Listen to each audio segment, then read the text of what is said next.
his debut, Uppbeat wins at Spa. It's Martinez in Montreal. David beats Goliath. It's a true underdog story. John Evans wins at Mexico. And it's Super Sam Corby who takes the PlayStation Championship. FRA Ronhard takes his first WOR Championship. He is your Xbox champion.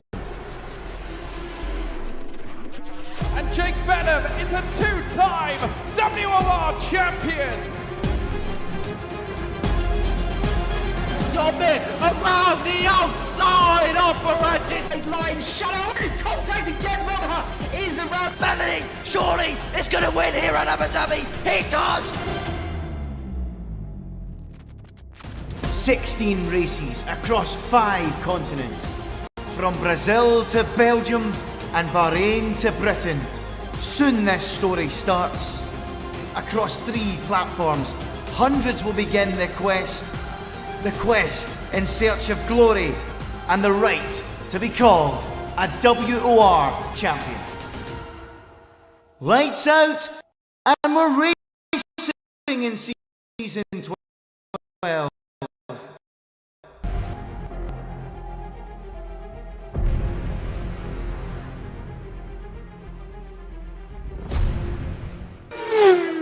Good evening, ladies and gentlemen. Oh, that's a bit of a shame. Oops, silly me. There we go. I think the camera slipped down. I need to jump up there. Well, that's not a very good start.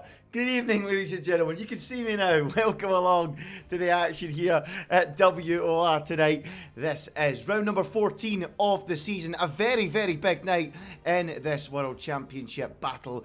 14th round here at the British Grand Prix in Silverstone, and it's bound to be a cracker. 4 men in this championship hunt.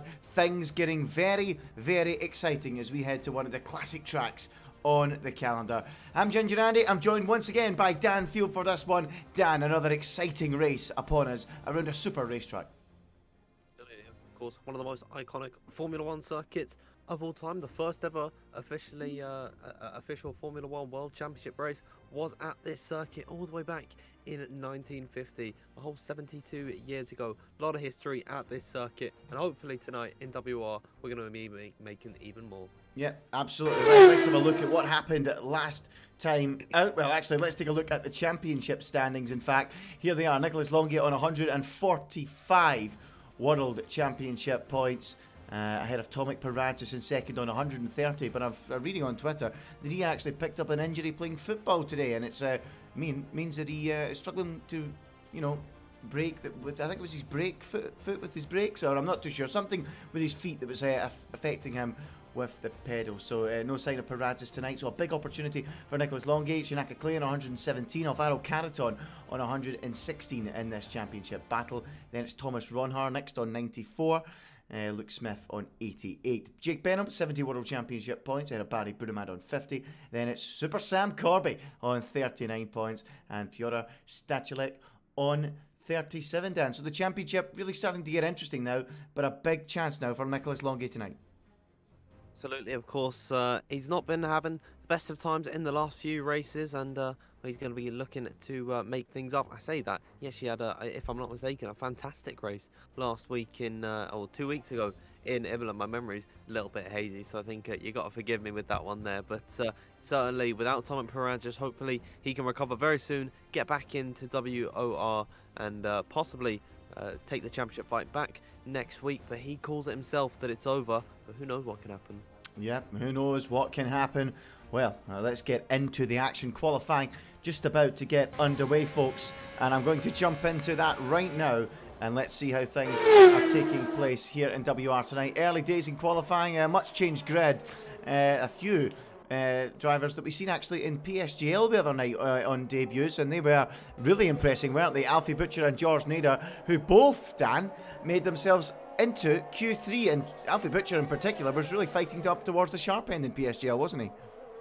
It was a really impressive debut from Alfie Butcher and George Nader. Hopefully they can take it to the guys in WOR today on this very talented grid. We actually are seeing George Nader currently on a run at the moment, just coming through Maggots and Beckett's and up towards, I believe this is Chapel Corner now. He's taking this very aggressively, of course, in the medium compound of tyre. It's interesting, Andy, that we're not seeing the intermediate being used because, of course, they really do like to go on it early on in Q1. But as far as I can see, only Simon Perigny has opted for a set of the inters. So could that spell rain later on today?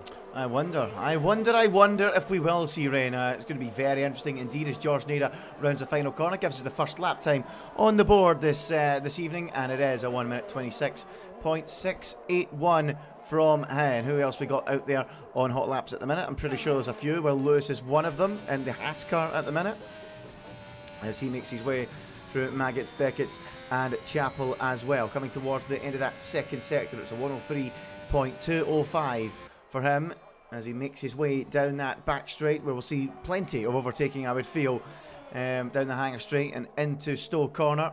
But it is a racetrack, Dan, that has very shallow braking zones as we see Carter Lundy go quickest of all, the man from Canada, as we keep an eye on Will Lewis come round the final couple of corners now. Where's he going to go? He goes third of three, just 2/10 down on the two drivers in front of him in the order. But yes, Dan, it is and now Caraton, sorry, goes quickest by 2/10 further. But Dan, yes, a racetrack with very shallow braking zones, so you would think that overtaking would be difficult for that reason. But in actual fact, you can make a move down the straight into, even though it's shallow, into Stowe Corner, can't you? Yeah, I mean, you're taking about this circuit about 75%, that's 3/4 of the way at full throttle, and there's very few proper braking zones, but certainly into Stowe Corner, and especially through that Hanger Straight, you know, that is quite a long back straight there, and it is going to allow some very audacious moves. I remember, I don't remember, I wasn't alive, but Nigel Mansell comes to mind at Stowe Corner, so it is certainly possible to make moves down at Stowe. There are other options as well, you know, the likes of, I think it's Brooklands is a really good overtaking opportunity just past the Wellington Straight.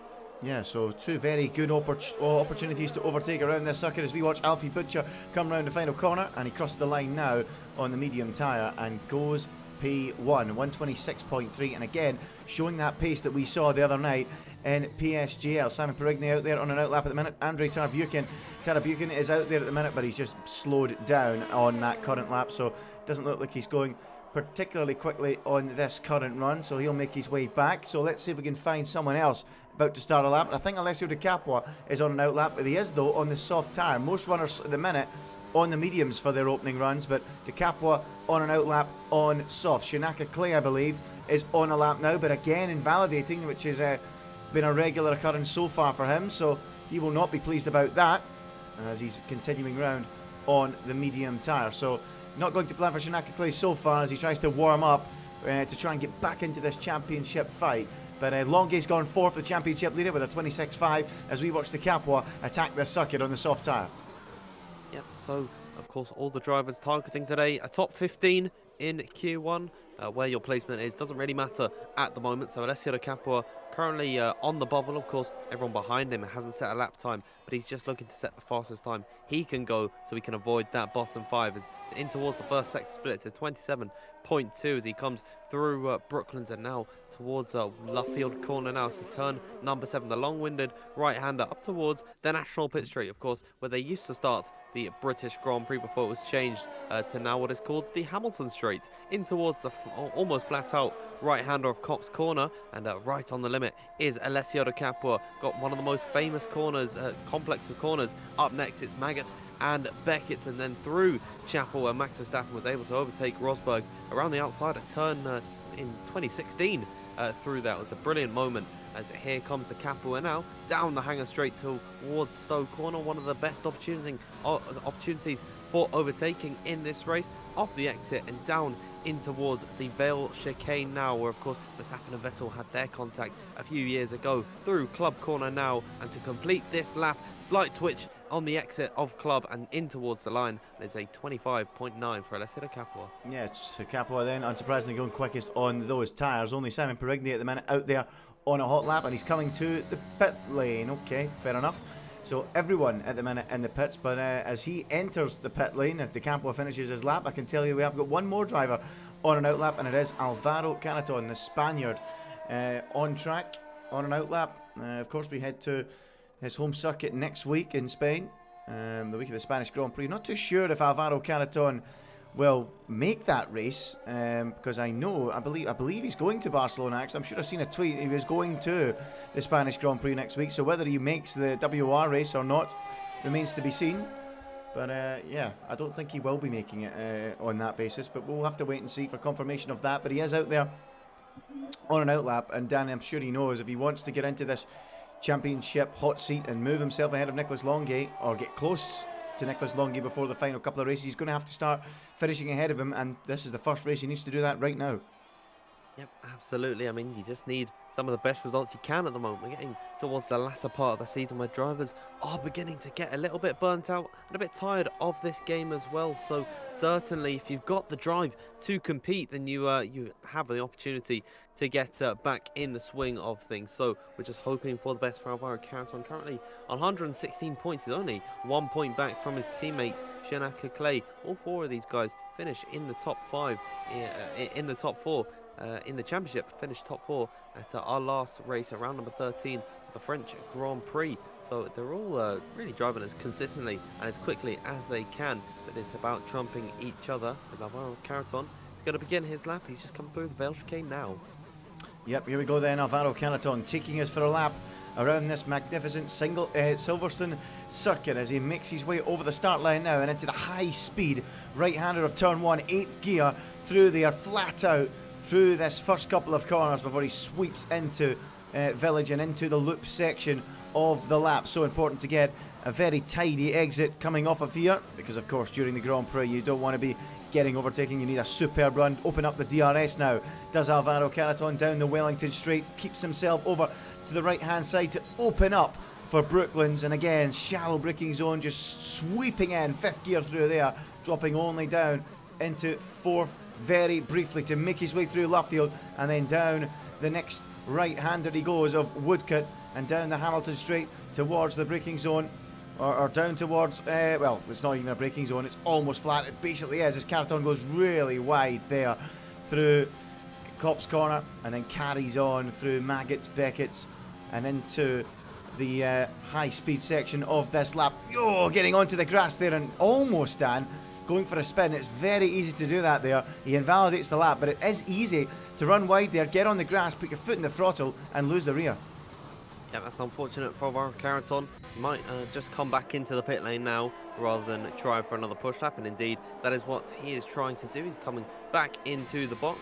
See who else is on a hot lap at the moment. A lot of these drivers are as Nicholas Longay currently coming through the final sector now, and you get the feeling that he would be able to improve ahead of Alessio De Capua. There it is, a 25.7 for Longay. Zappaconyi can manage 3rd position with a 26 flat. Ronhart goes into 2nd position with a 25.8. Tara Buchan goes up into 5th position. So all these soft times now coming out, and all the medium runners are going to be knocked down, so it is crucial that you get a lap time on the board. And for the likes of Alvaro Carreton, who are invalidating these soft runs, it's going to be dangerous later on. Yeah, Brendan Lee pops his car into 3rd position. How's Alfie Butcher getting on out there at the minute? He's running in 10th. He's in the final couple of corners, going 3/10 quicker than his previous best. So how does he compare to the likes of Longay and Brendan Lee this time round? He goes P2 and does a 25.8. Alfie Butcher showing some strong pace once again.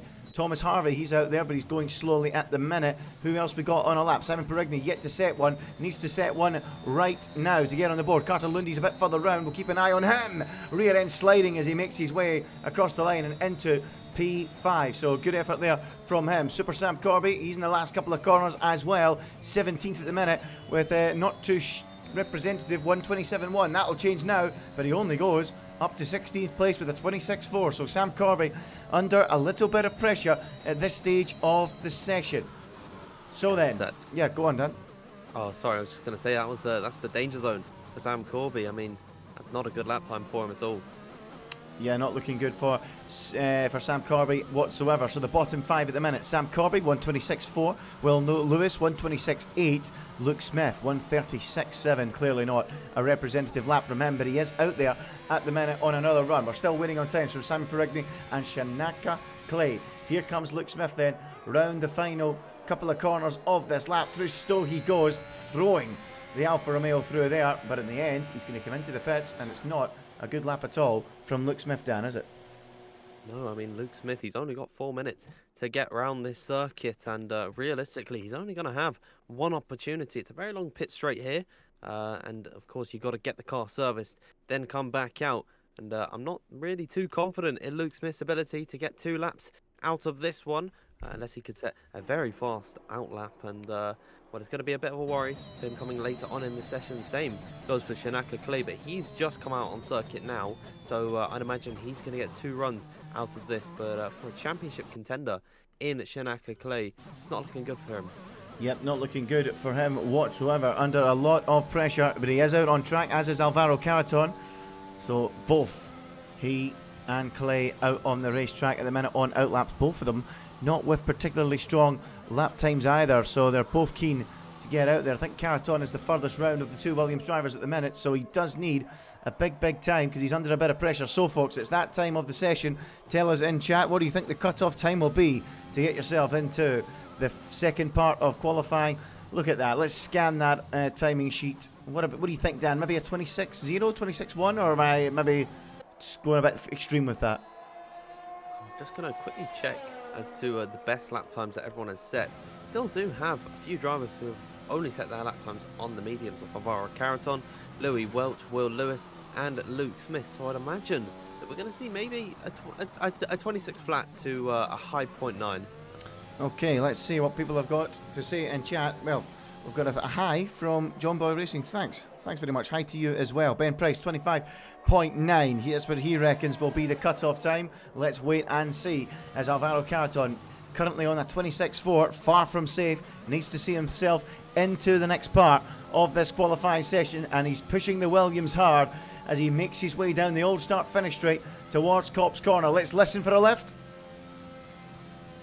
Absolutely none of that whatsoever for Alvaro Carreton. Now you can sweep through Maggots and Beckett and then on towards Chapel. He's got Longy in the way, and Longy just about gets out of the way, but that will have flustered Carreton slightly. Wouldn't have known what Longy was going to do there. It was a difficult one for Longy to get out of the way, but Carreton, regardless, is going quickly. He's finding 4/10 of a second, and at the minute should be on for around about a 25.9. So let's see what Carreton can do. The Spaniard needs the lap to get into the next part of qualifying. 14th at the minute, but he won't stay there if he stays there with a 26.4. Carreton round the final corner now, crosses the line and goes P6 with that 25.9 we spoke of. Shanaka Clay now, he's on a hot lap, and he also needs the time to get through because he's not set one so far, Dan. And that's wide, very wide, and that is an invalidated lap for Shanaka Clay.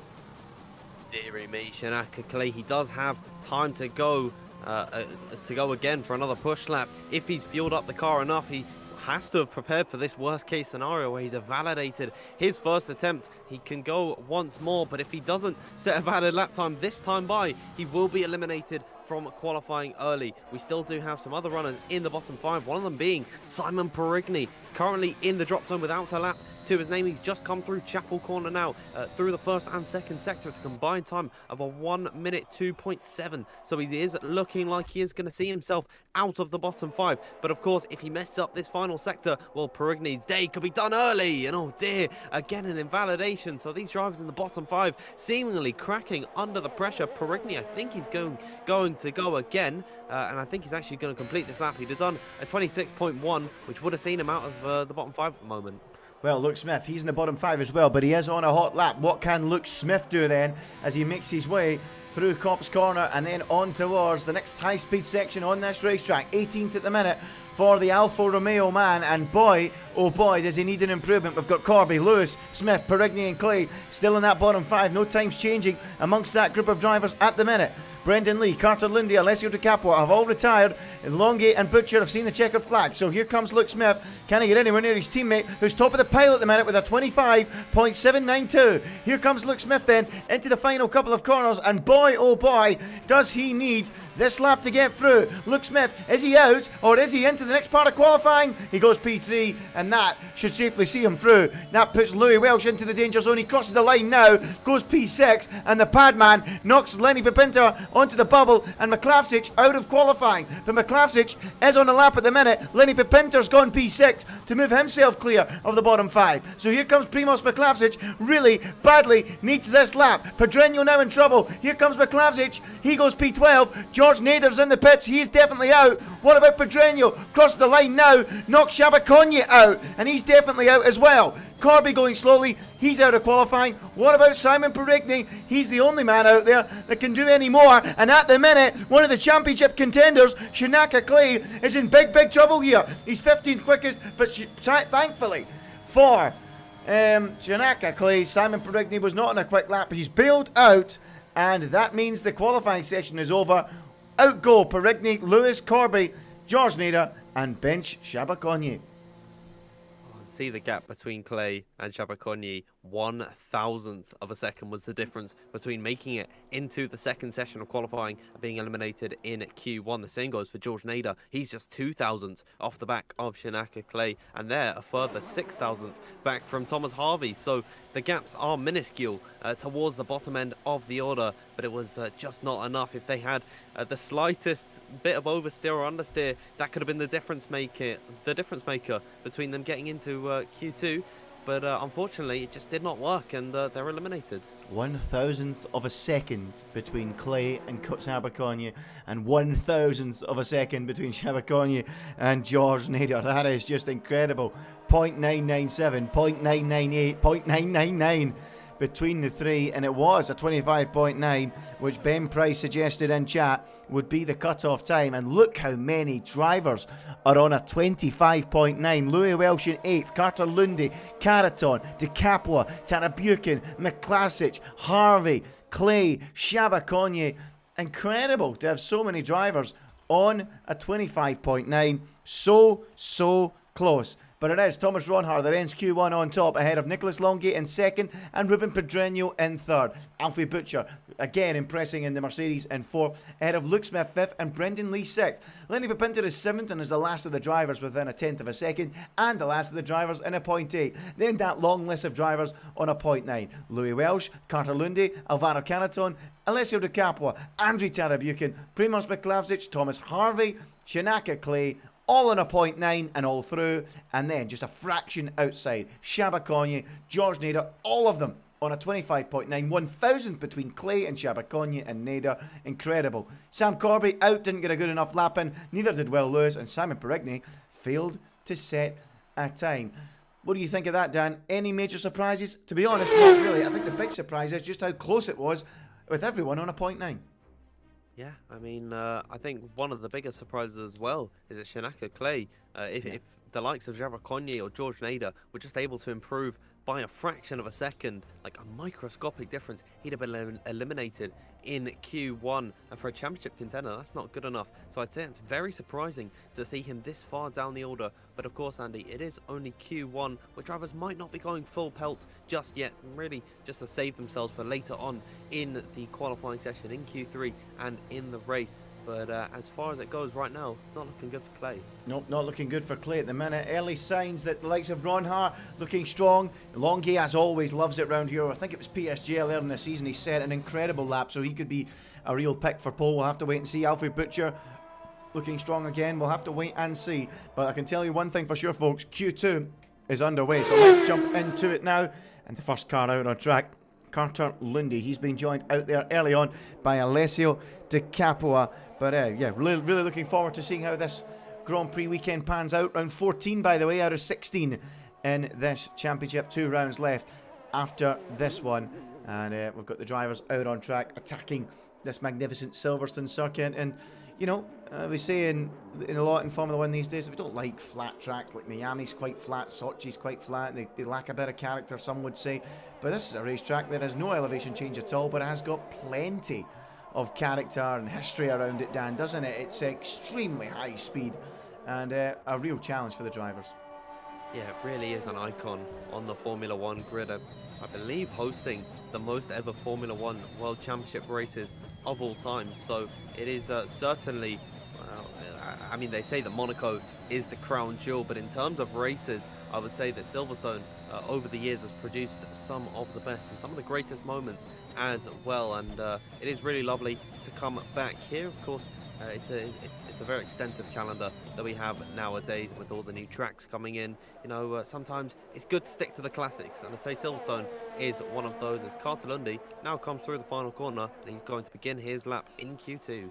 Yep, so Carter Lundy, the Canadian driver, out on track at the minute, starting a flying lap, as you say, Dan, and going out there and attacking this magnificent Silverstone circuit. Some lovely weather, but as you touched on earlier, Dan, no one really using the intermediates in Q1, which suggests we might have some rain coming in at some point over the course of this weekend. I wonder if we will. It could maybe throw a real spanner in the works if that is indeed the case, but we'll have to wait and see. But Carter Lundy out there at the minute, doing a 27.262 through the first sector as he now makes his way through Luffield. You've got to be so patient through there, get the car turned in nice and early, straighten the car up as quickly as possible to power through this section, because you need to carry that momentum, because you're going to be flat out on the throttle for quite a long time. From as soon as you leave there, you're flat out through here, you're flat out through Maggots, through Beckett's, and it's only when you get to Chapel that you lose that momentum you gain coming out of Luffield Corner, and you actually start to back out of the throttle. So Lundy now pushing hard, so easy to invalidate on the exit there through Chapel, but Lundy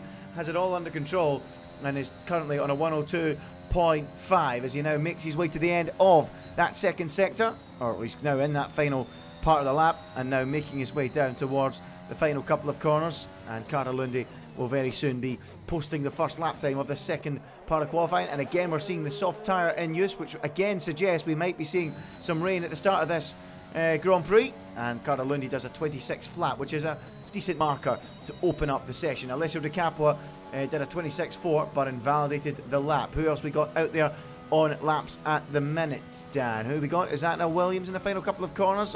Might be. Is it Shinaka Clay? It is. He's gone for the mediums and he's crossing the line now.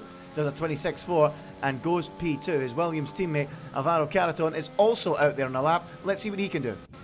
It's just coming through the final sector now, up towards the Vale chicane. He's on a very impressive lap time at the moment. Should be able to get ahead of Carter Lundy if he's been able to carry this speed over into the final sector. As here he goes through Club Corner and to cross the line now. It is Alvaro Caraton's benchmark in Q2 with 10 minutes to go in 1 minute 25.949. We've got a Haas car as well of Andre Tarabukin. His teammate has been eliminated in Q1. Pedreño has crossed the line to just go behind Carter Lundy. So Carter Lundy is in a particularly Spanish sandwich, as here comes Tarabukin up towards the line. He goes into fourth position. So the early lap times, Andy, beginning to come out at the moment, but no one really setting the time screens alight. Yep, no one particularly flying out there at the minute early on in this qualifying session. So I think we can maybe pick up, who's on a hot lap? Maybe Alessio Di Capua? No, he's unfortunately he's invalidated that lap. So I think we might have to go to, who was it? I seen someone on one. I think it's Alfie Butcher maybe that started one. There he is, just gone through the first sector, done a 31.5. And is he pushing at the minute? No, he's bailed out. So Alfie Butcher also not on a hot lap at the minute. So he was making his way back, and with 9 minutes to go, 9.5 minutes roughly left of this session, we've only got 5 times on the board. Alvaro Caraton, Carter Lundy, Ruben Pedreño with some decent efforts, but none of those times, apart from maybe Alvaro Caraton, would have got you out of Q1. So yeah, we're going to see a lot quicker lap times coming in a few moments time, but at the minute it is those 5 with a lap time on the board. Primoz Vlasic, is he on another lap? Nope, he's bailed out of another attempt, so he's not going quickly. He's coming into the pits then. What about Lenny Pepinter? I think he might be on a lap. He is, and he's going through the Maggots and Beckett's section now. What can Pepinter do then as he makes his way through the middle sector? At 102.618 for Lenny Pepinter up to this stage, which I think is a little bit slower than what we've seen from the likes of Lundy and Caraton. So maybe around a 26.0, a high 26.0 or a 26.1 maybe coming in here from Lenny Pepinter as he now makes his way through the final couple of corners. He's the only man out there on a hot lap at the minute. Round the final corner comes Pepinter now. Where is he going to put his Mercedes? He crossed the line now. It is a 26.1. He goes P4 in behind Ruben Pedreño.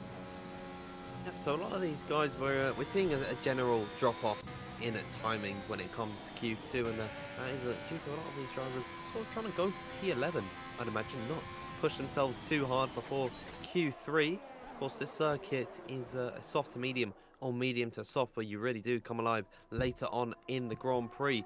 And well, I'd imagine some of them are aiming for P11 because no one has really opted for the medium. But then again, no one's been invalidating their laps on purpose. So I'm a bit in the dark at the moment as to what is going on with all these times and just having the general drop-off.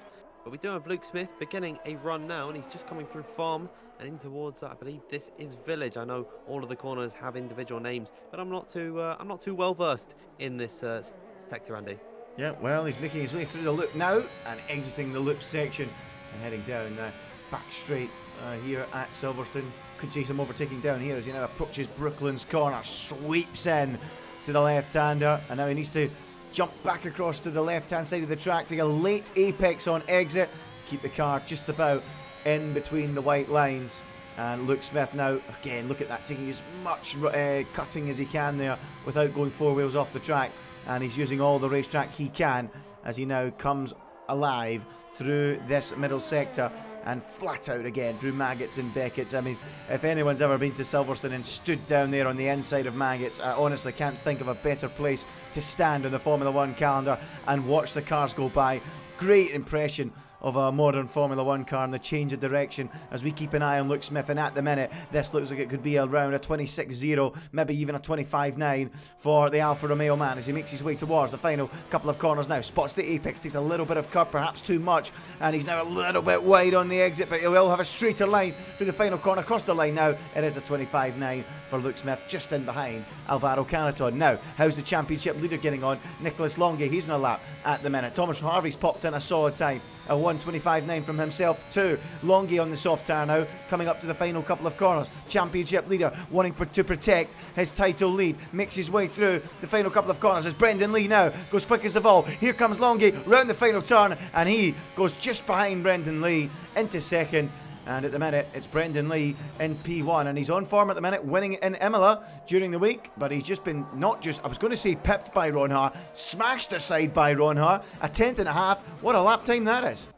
Yeah, that is a very great time from Thomas Ron Haar to come out there, and he's cleared everyone else by quite some margin. To be exact, it's just under 1.5 tenths of a second to Brendan Lee. So really impressive from Thomas Ron Haar. We do have some more runs coming out, one of them being from Shanaka Clay, and he's right in the thick of the circuit, coming through Chapel Corner now, where we've seen so many invalidations this session, and he's up by just over 3.5 tenths on his previous best. So Shanaka Clay blitzing it down towards Stowe Corner now, meeting the apex. It's a very fast 6th gear corner that you're taking it in these modern day Formula One cars. It's in towards the Vale Chicane, one of the heaviest braking zones on the circuit, and now through the final corner at Club.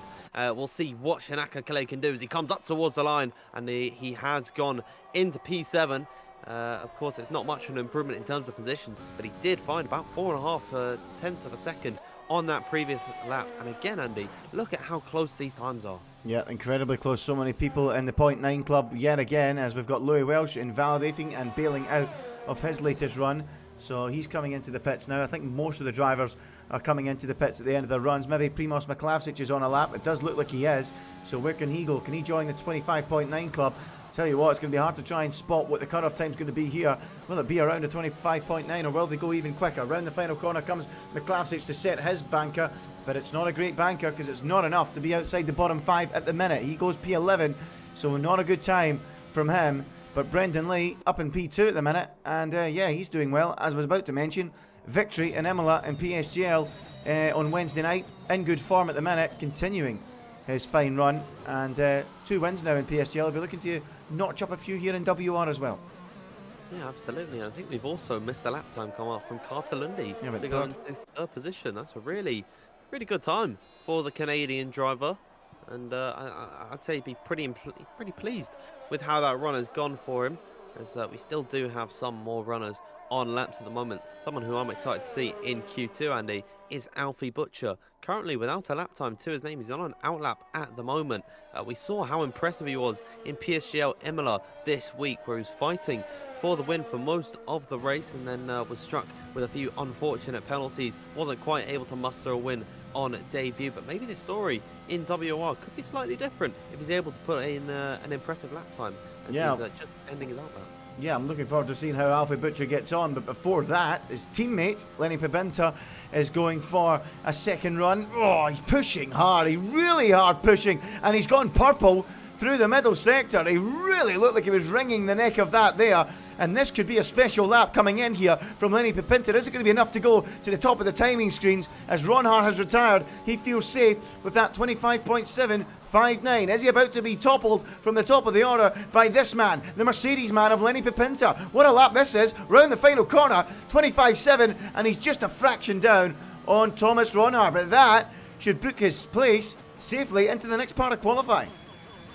Very tidy lap time from Lenny Pipinter, and he's got to be pleased with that one. I'd imagine that's going to see him safely through into Q3. His teammate at the moment, Alfie Butcher, on the national pit straight now and up towards Copse Corner, where of course that Mercedes had a collision with Max Verstappen at 2021, one of the most controversial moments of that season, as in towards Maggots and Beckett's now. We're going to have maximum commitment through here in towards Chapel now, where it's slightly slower, riding it out onto the curb and almost onto the grass, but he's gone purple through here. Alfie Butcher looking to solidify himself into the final part of qualifying. His teammate has already done a very impressive job. Could it be joy down at Brackley, as down in towards Stowe Corner and through the Vale chicane? Alfie Butcher is about to approach now. What time can he muster through now the final corner of Club? Here he goes to cross the line. Alfie Butcher goes to the top of the order with a 1 minute 25.720. Yeah, good lap there from Alfie Butcher. He really is very, very good on one lap pace, isn't he? And he delivers another super time. He was really, really quick in qualifying at Imola, but didn't quite hook it together in Q3 in PSGL during the week. Again, we spoke about experience, Dan, didn't we, so often during that. I wonder if that experience of racing in Tier 1 up at the front with some of these top drivers will have helped Alfie Butcher going into this race in WOR tonight, because he will be rubbing shoulders, you would think, again with the likes of Brendan Lee, as he did the other night. And yeah, great opportunity for him here, and also to race with the likes of Longy as well. So Butcher putting in another really strong effort in qualifying. Here is the pad man, Louis Welsh, going through the middle part of the lap, and he is on another really good lap. Is Louis Welsh going to book himself a spot in Q3? Now, it's no secret of mine, I'm a big Louis Welsh fan. To see the pad man mixing it with some of these drivers on the wheels, and here he goes again into the final couple of corners. Welsh looking for a spot in the final part of qualifying, and he's hooking up a pretty tidy lap. Louis Welsh round the final corner for Alpha Tauri, goes P6, 125.9. Will it be enough though? Oh, I'm not too sure. He'll have to be waiting for that one. It will be close, Dan. Not too sure if Louis Welch is going to be safe with that. We still do have drivers who are improving behind him. Louis Welch has just been jumped by, I believe, Android Tarabukin, who's seen himself into 4th position, and Nicholas Longay is looking to see himself into the final part of qualifying as well, because he is flying indeed, Andy, as he's just coming through Stowe Corner now, about a 10th and just under a half up, as in towards the final corners he goes, and a slight lift through the Bell chicane. We'll see what Nicholas Longay can do as he comes up towards the line. Is he going to see himself into Q3? Indeed he is, with a 25.644, and that is safely into the final parts of quali. Here comes Carter Lundy. Can he improve? He can. Goes P4, 25.7. Good effort there from him. De Capo still not set a time. Needs one now. So let's see what Alessio De Capo can do as the times begin to tumble. Longay with that 0.6. Superb stuff. Brushes Butcher and the rest of the field aside. Here comes De Capo then. Needs this lap time. Currently 15th. Goes P2. Great time there from him. Brendan Lee in a bit of trouble. Can he now improve? He can go P3. So good effort there from him. Caraton onto the bubble. Crosses the line. Only goes P8. And that could be troublesome from him. Can his fellow countryman Pedreño knock him further down? No, he only goes 10th. So he's in a bit of bother. So across the line comes Louis Welch, and he is out of qualifying. So what about Primoz Miklavzic, currently down on his previous best, and at the minute not looking likely at all to go through? Crosses the line, stays 15th, and he is out. But at the minute we have got Luke Smith out there and can knock Pedreño out here, and doesn't, only goes 11th. But here comes Thomas Harvey around the final corner, and he does knock Pedreño out and squeezes through. Pedreño out of qualifying, joined by Luke Smith, Louis Welsh, Shanaka Clay out, as is Primoz Miklavzic. But Clay at the minute, Dan, to be honest, I'm not even surprised, because the pace did not look good. Yeah, unfortunately for Clay, I've not been impressed with how he's been performing today. He was 15th in Q1 and was just 1,000th off of being eliminated, and now he's faltered in Q2, and he's going to be starting 14th position in this race behind the likes of Louis Welch, Luke Smith and Ruben Pedreño, who have also been eliminated here. So I'm not too pleased with how he's been so far, but if he's got better race pace than he does quali, then, well, there's something to be hopeful if you're a Shanaka Clay fan today. Yep, we'll see how it goes for Shanaka Clay. Maybe try and work something out on the alternate strategy, but well done to Thomas Harvey. This man here in the McLaren left it late, final man over the line, but squeezed through in 10th ahead of Ruben Pedreño. And he books his place in the next part of qualifying. So, a few surprises. Well, we said we weren't surprised. There is still a big name to see Shanaka Clay out.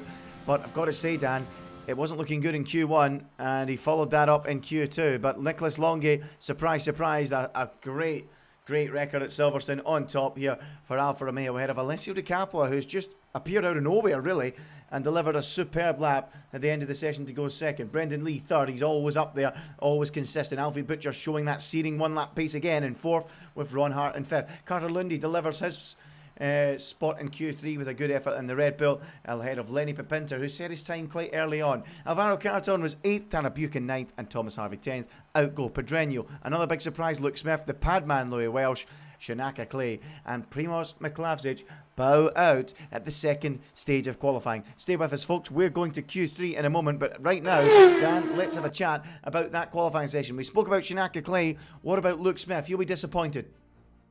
Yeah, I mean, Luke Smith, that is very unfortunate that he's been eliminated in Q2. He was only a few hundredths off of making it into the final part of quali, but of course, starting in P12, it's going to be a good position for him if he wants to start on the alternate strategy. Not many drivers in front of him on that same strat that he needs to overtake. It's only going to be Ruben Pedreño, who's actually come into this race without any practice. So I'd say the pair of them, they don't have too much to worry about coming into this one, but of course that is whether they can keep up with the soft runners who are all going to be partaking in Q3 now.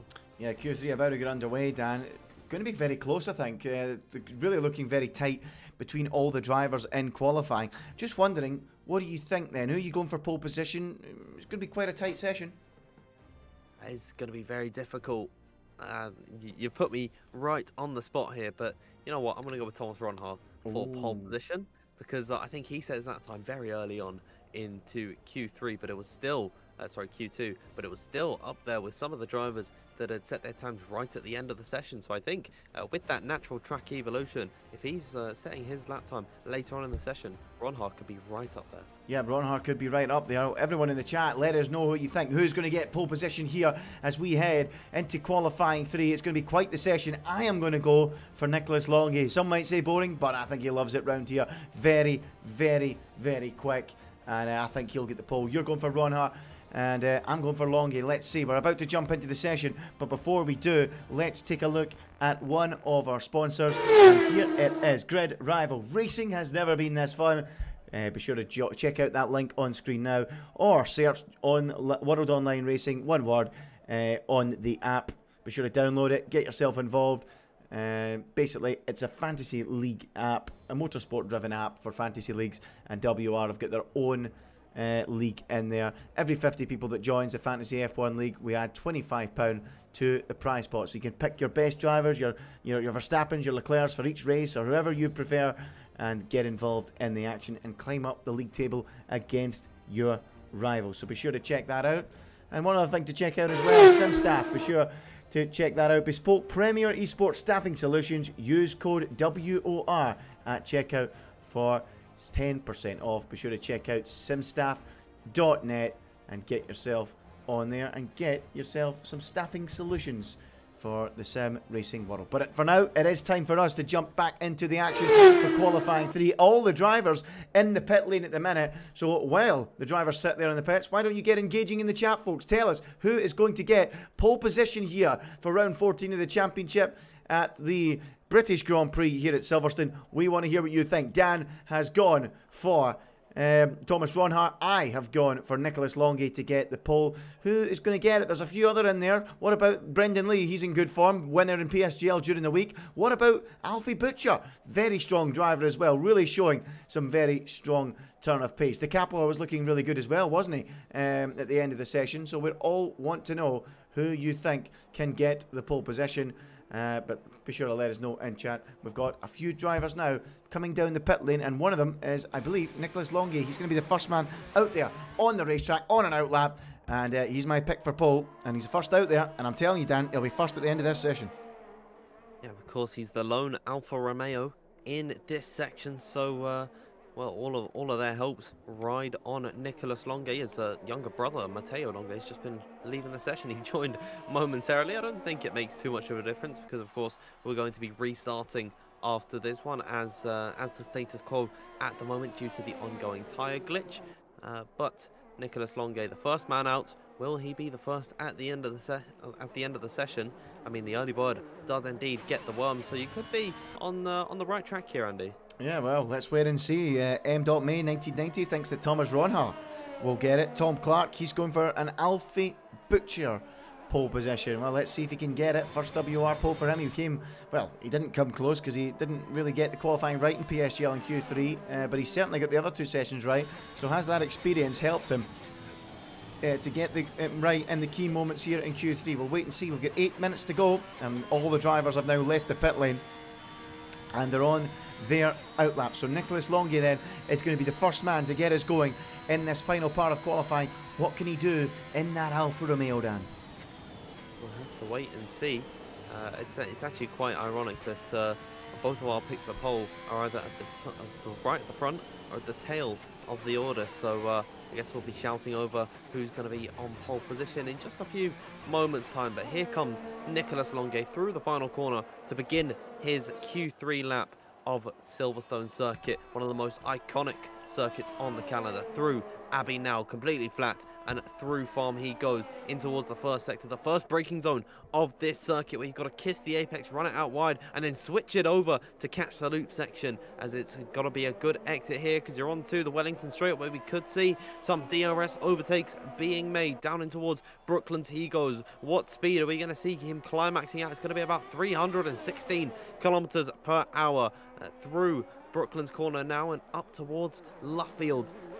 We'll see what Nicholas Longy can do. He's got to get a good exit here. No braking until around about the Maggots and Beckett section. So he's got to be completely flat through here. We're going to listen for a lift for Longy.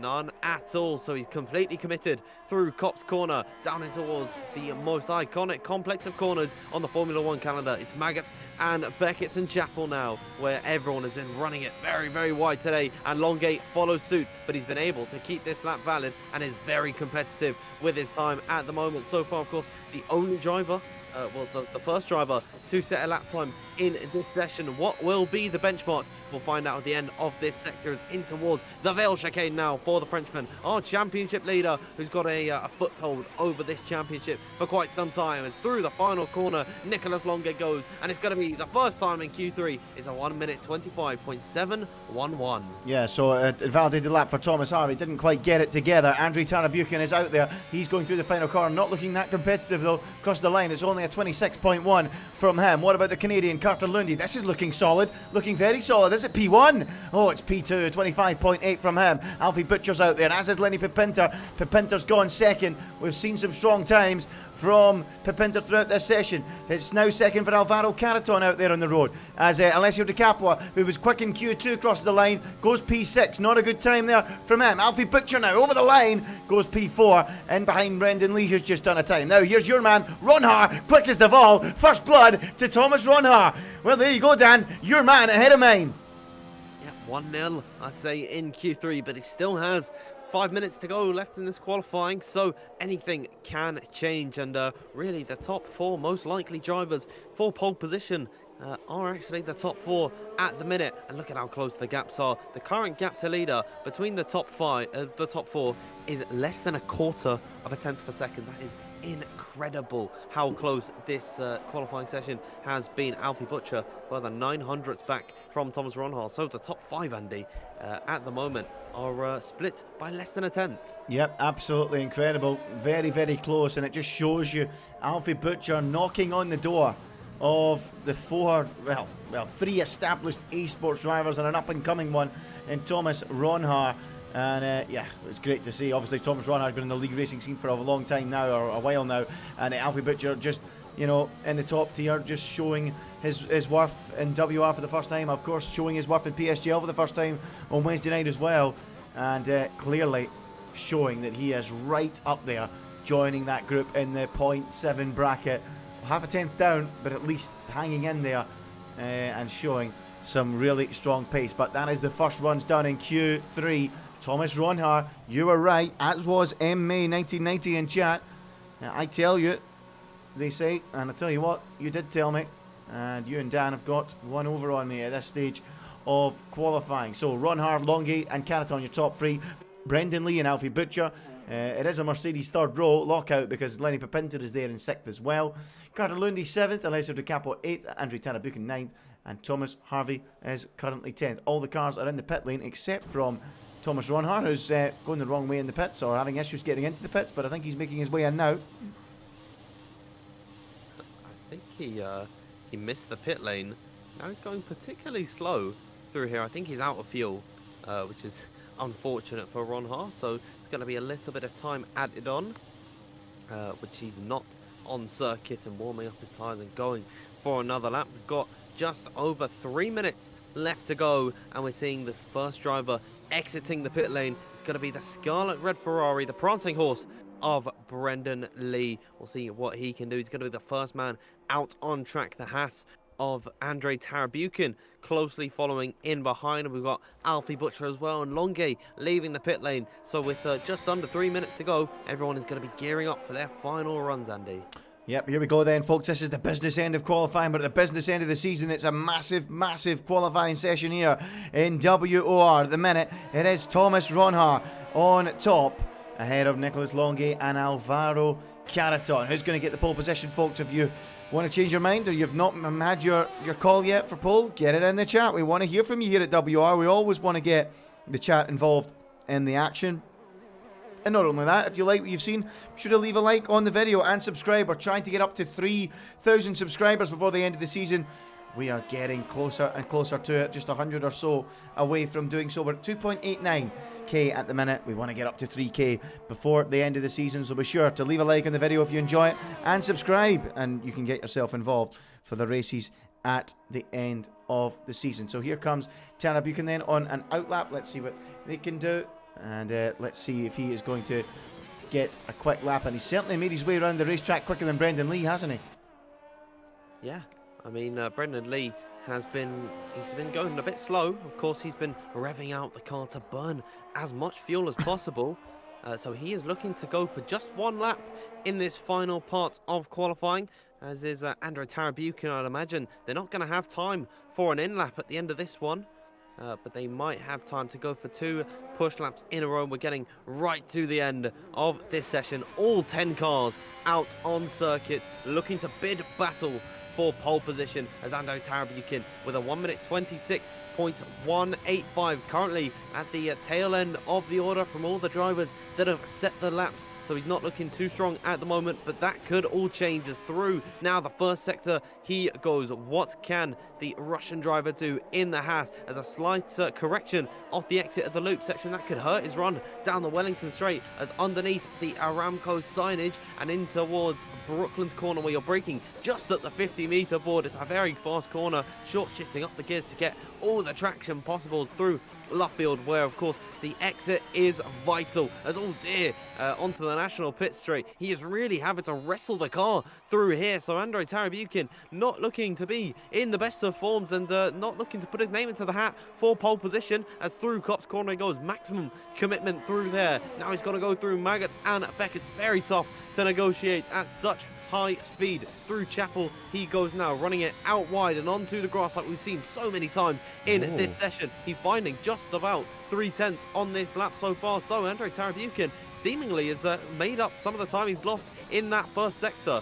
As through now, Doe corner he goes. It's going to be the final braking zone at the Vale chicane now. The clock has struck 0, so no one else can start a lap time. As here comes Andrei Tarabukin towards the line. What's it going to be? It's going to be only 6th position for him. But what about Brendan in behind, Andy? He's about half a tenth up on his previous best. And so far, this is going to put him onto provisional pole. As coming up towards the line, here's Brendan Lee. And it's going to be a 1 minute 25.606. Yeah, great time from Brendan Lee. Can Longay respond? Right to the final corner he goes. Crosses the line now. 25.4. Oh, that's a hot lap. That is very, very fast from Nicholas Longay.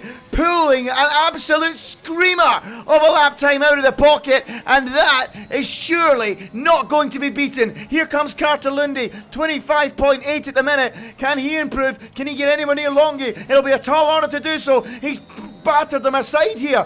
Lundy to the line, 25.7. No improvement from him. What about Alfie Butcher? He's in the pits. He's bailed out. Lenny Pepinter in the final corner now. What can he do? Can he get up towards the front of the field? He can go P3. A pretty solid time there from him. Here comes Caraton. What can he do? He goes second, 125.9. But at the minute, no one can get anywhere near Nicholas Longay.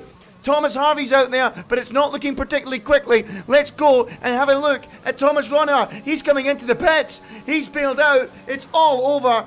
And Nicholas Longay has absolutely blitzed them here. 1 minute 25.481. Once again at Silverstone, he delivers a supreme lap to go quickest of all, Dan.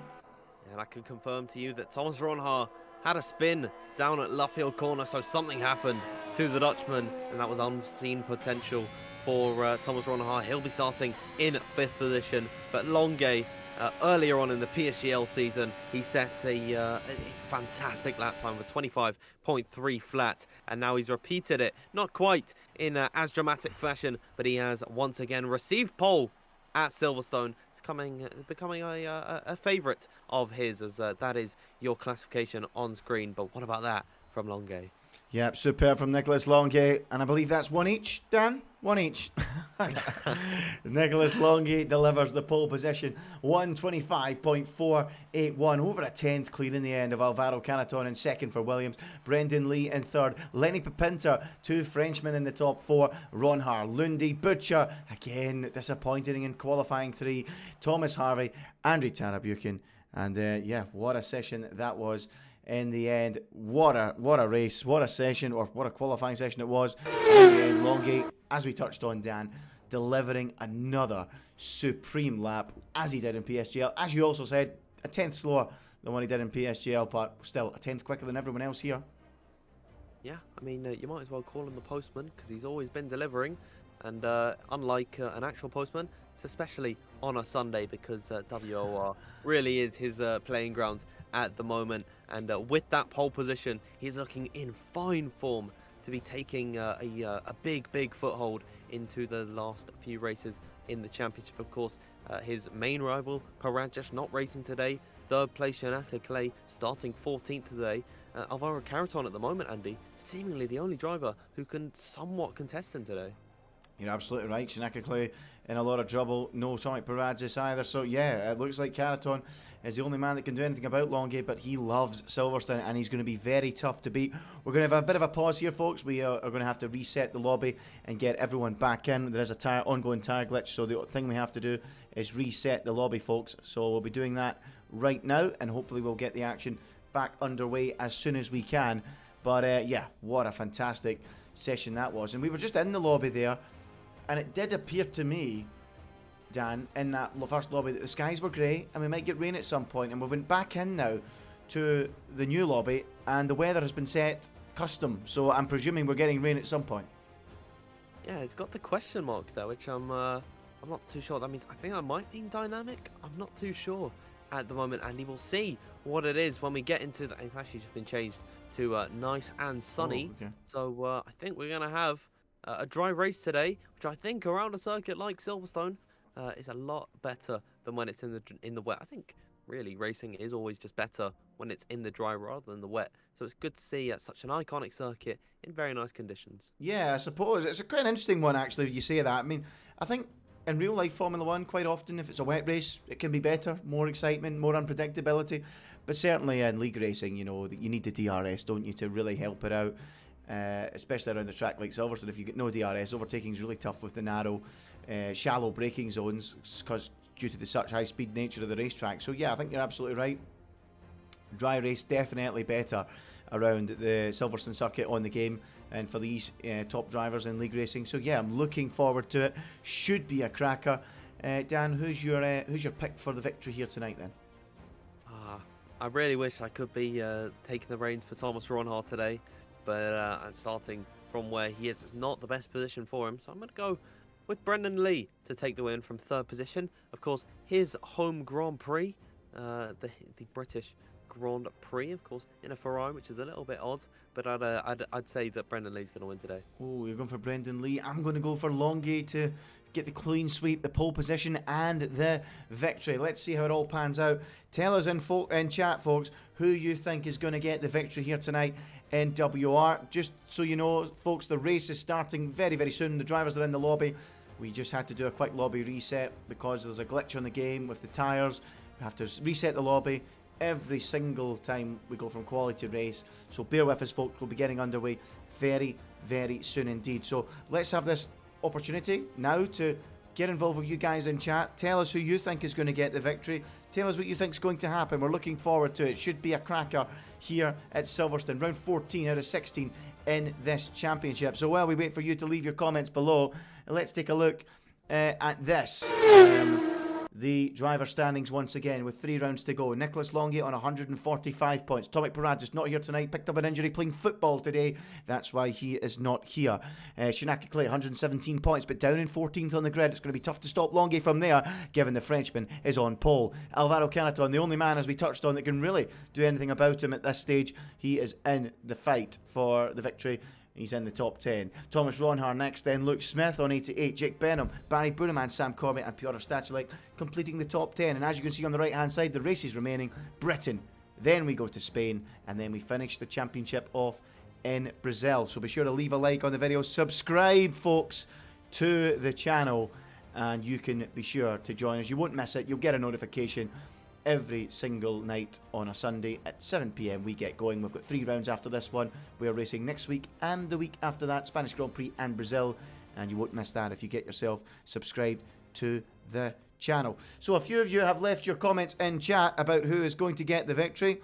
AMS Rain has gone for Butcher, which would be a good result for him if he can get it. Jake Benham, Jake Benham, why are you not here tonight, Jake? I'm going to call you out. Get yourself in the lobby, get on your rig, and get in here. He's going for Will Lewis to get the victory. Okay, Jake, okay. We'll see about that. We'll see. Alfie for the win, says MJ. Dan, who's commentating with me, is, well, he's got his long shot, and he's going for Super Sam Corby. Is that right, Dan? Yes, Super Sam Corby. Super Sam Corby, okay. Well, let's see if he can get the victory. Well, if he does, that would be an incredible performance. Did he not finish second in the opening race back in Belgium? He did, didn't he? He did. The late safety car came up good for him. It actually happened to him as well in Bahrain. Yeah, he picked up a podium because of a late safety car. So who knows what could happen for him? I mean, with the late safety cars today, might be a good omen for him. Yeah, well, we'll see if we do. There's a late safety car, and it does give us a shock result. We will have to wait and see. We're about to get underway, folks. Before we do, we're still in the lobby sorting some things out. Be sure to check this out. GridRival Racing has never been this fun. Check out the link on screen below, or join World Online Racing League today. One word, search it on the GridRival app. GridRival, it's a motorsport fantasy league app. Well, it just hosts fantasy leagues, really, for motorsport. We've got one going, World Online Racing, for Formula 1 this season. Join our league, and for every 25 people that join, we get... every 50 people that join, we add £25 to the prize pot. Get yourself involved. Pick your drivers, whether it be Verstappen, Leclerc, Hamilton, whoever you think is going to do well going into the Spanish Grand Prix this week, and you will gain points if they do well and compete against the rest of the WOR community. So be sure to check that one out, folks. We're just waiting. We've got 20 drivers in the lobby. I think they're just sorting out the grid, folks, and we will get the action underway in the not too distant future. But Dan, let's talk about this Silverstone track again. We touched on it earlier on. Dry conditions, good circuit for overtaking. I'm sure we will get some moves into Brooklands in the end of the first sector and at the end of the hangar straight into Stowe Corner. We always get action there. Absolutely, and hopefully we can have some lap-long battles. If I'm not mistaken, Andy, a certain F1 2019 race in ILR, possibly one of the greatest moments in league racing of I believe it was Joe Hannon and Josh Adowu. I wonder what happened to that Josh Adowu guy.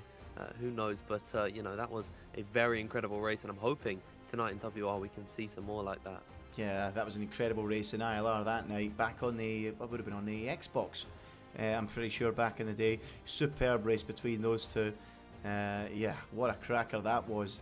Two Mercedes fighting side by side for well over a lap. If after this race, folks, be sure to check that out. You can see our Twitters down below, folks. Ginger Andy F1 and Dan Field F1. Is that 1 or 2 underscores, Dan?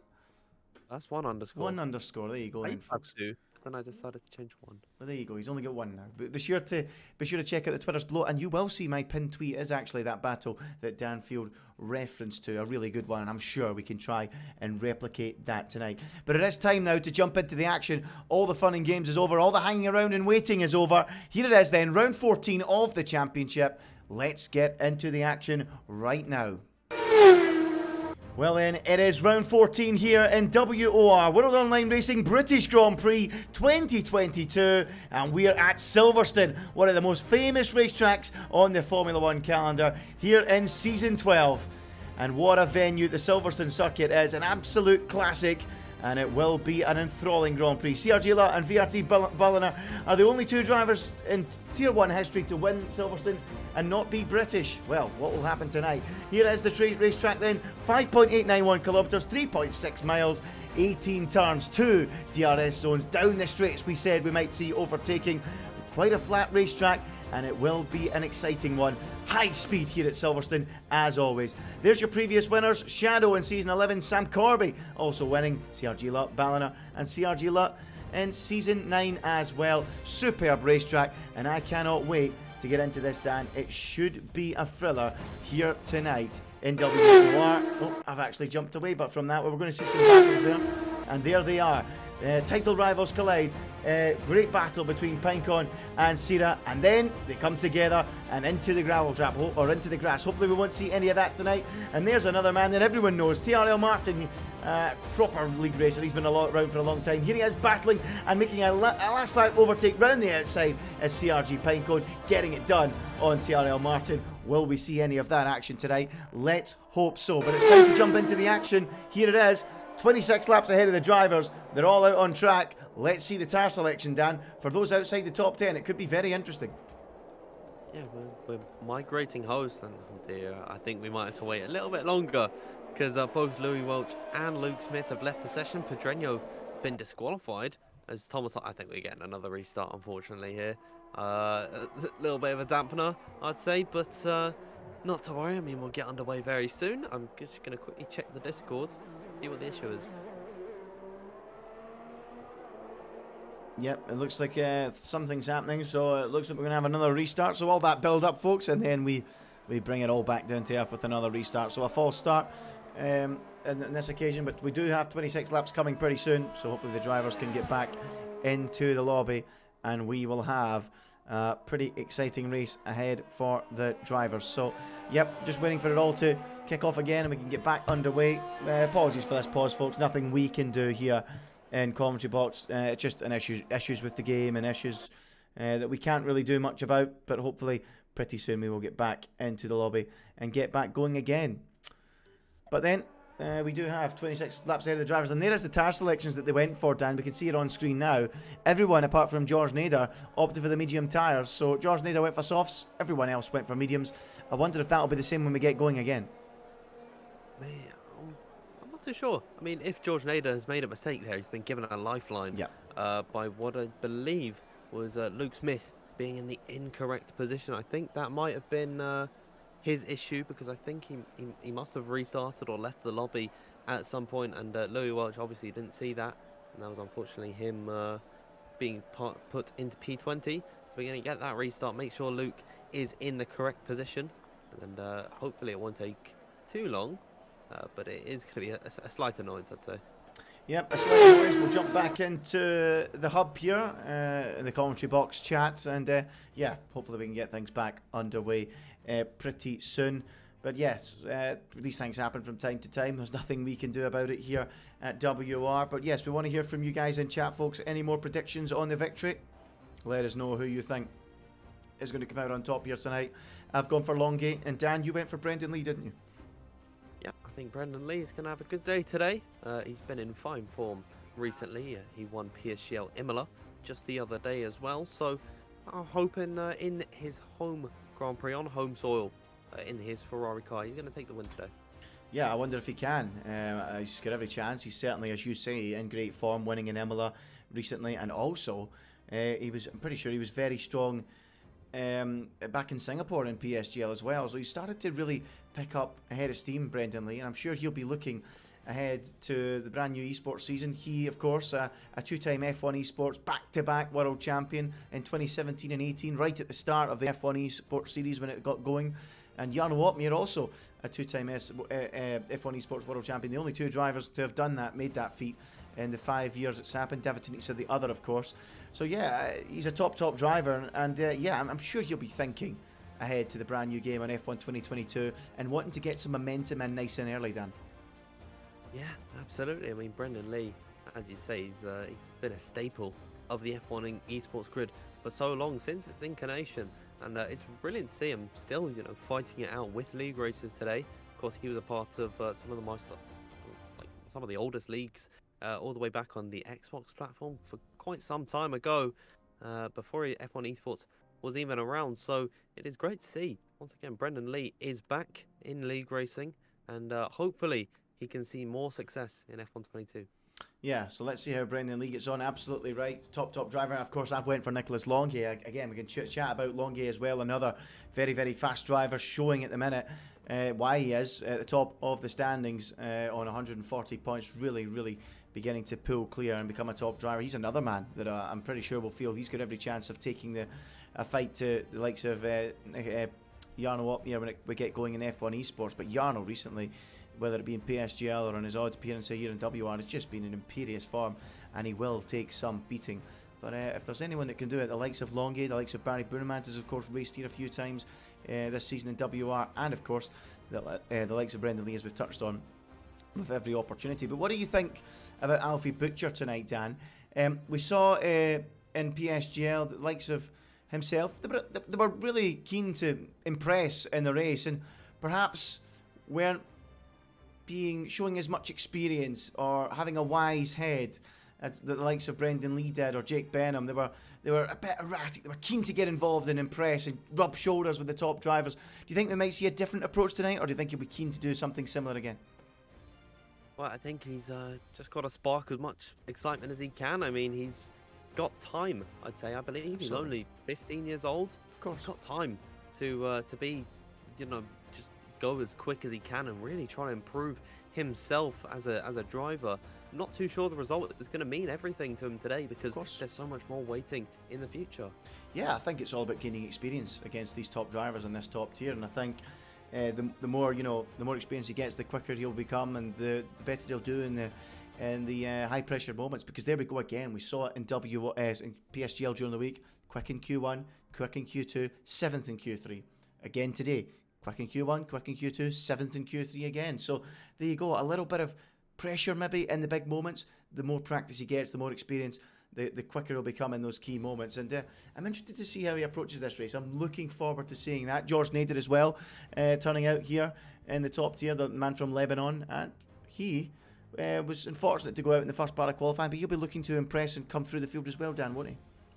Yeah, I mean, I am excited to see what the pair of them can do in this race, being debutants and recently moving to the PC platform. Of course, they have got experience in WOR in the past. I believe that Alfie Butcher was racing this season on the Xbox platform, and I can actually just quickly bring up the standings now. He's third at the moment, of course, not racing anymore, but he wasn't too far off the top guys like Shadow and Square, and George Nader as well was racing in WR, I think, in the earlier seasons of Season 10 and such. So both of them have WR experience, but now culminating onto the PC platform where everyone has sort of come to get quicker, and it is wonderful to see that they're both being able to fight it out with some of the more experienced PC drivers. Yep, absolutely, you're spot on. And this is what it's all about, league racing here in WR and PSGL. You know, there's always opportunities for these drivers that we maybe not have heard of in the top tiers where, you know, they get a lot of following. This is where we get our most views, and whether it be PSGL or WR, a chance for them to show what they can do in front of a bigger audience and really come through and blossom. And you know, these are the top leagues that are watched by the F1 esports teams. The scouts, they scout around, the talent managers, they all have a look, watch these races, and this is why they watch them, because there's always some new young blood coming through and looking to challenge and become the next big thing in the world of esports. They're all chasing after Jarn Wopmir, the top guys at the minute, and these guys are all chasing after the seats that are trying to chase after Jarn Wopmir, aren't they? They're looking to be the next big thing, and that's what's so good about it. League racing, again, in a healthy place at the end of F1 2021. Dan, I've just got to ask you, what do you think coming into the new game? We've got some time here. F1 22 coming up very soon. No longer called 2021 or 2022, just F1 22. EA getting involved. Looking forward to that? I'd say so. I mean, it's going to be a breath of fresh air. We've had the same spec cars for quite some time now, so it's going to be very nice to get the new F1 2022 cars on the F1 22 game and see how all of the esports drivers compete. And we've seen some alpha footage laps coming out from these guys. Of course, that the F1 esports drivers, in particular content creators, have been given access to F1 22 and have been posting their lap times on Twitter and YouTube and stuff, and it does look very exciting, and I'm really looking forward to the new game. Yeah, look, it could be an absolute cracker, the brand new game. Hopefully it will be exciting. We were talking to Danny Beresney, weren't we, the other night after his podium finish last time out in Imola on Wednesday night in PSGL, and he said that, you know, it's a lot slower in the slower speed corners. That's the big difference. You don't get to use as much ERS, so it'll be much more tactical. So I wonder how it will affect the league racing scene going into a brand new game. But yeah, I'm pretty sure we're all pretty excited for that. We'll be looking forward to the brand new season of WOR. I'm pretty sure there will be one coming up very, very soon. So again, all the more reason for you guys watching to leave a like and subscribe to the channel, because we never stop here at WOR. We've always got some league racing action going on, and yeah, pretty soon we'll have the early races of the new season. But despite that, we've still got 3 races to go here in WR, and this is one of them. And I can tell you now, folks, that we are now out of the lobby and about to start the formation lap this time round, and we can have a look at the grid properly. So here we go then. WR, round number 14 of the season. The drivers are about to make their way onto the grid for the formation lap. I am going for a Nicholas Longay victory from Paul. Dan Field's going for the 2-time F1 esports champ and the winner during the week in PSGL, Brendan Lee, to get the victory. Who are you going for in the chat, folks? Tell us below as we get underway for this formation lap. The drivers are on track now, and here we go, Dan.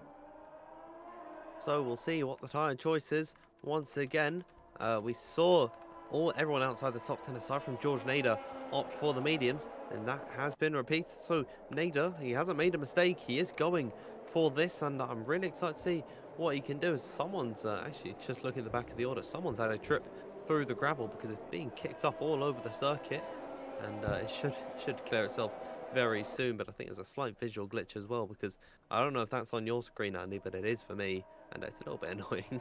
I'm not too sure. Where are you seeing, sorry?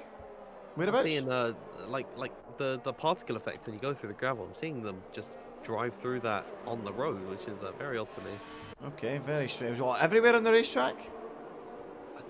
No, just behind the driver. So it's like they're driving through. I think it's cleared up now, so maybe I'm just seeing things. Well, hopefully it's not too bad and it's all sorted for you now. But we do have drivers on their formation laps getting ready to get going here at Silverstone. Mark Saunders in the chat. Hope F1 2022 is bug-free as F1 2021. Let's hope you're absolutely right and we don't have too many issues and the game runs pretty smoothly. Nicholas Longay then, your pole sitter and championship leader, looking to wrestle his grip and tighten his grip on the trophy the WR Championship. You've got to feel, Dan, if you can win tonight, you'll have one hand on the trophy.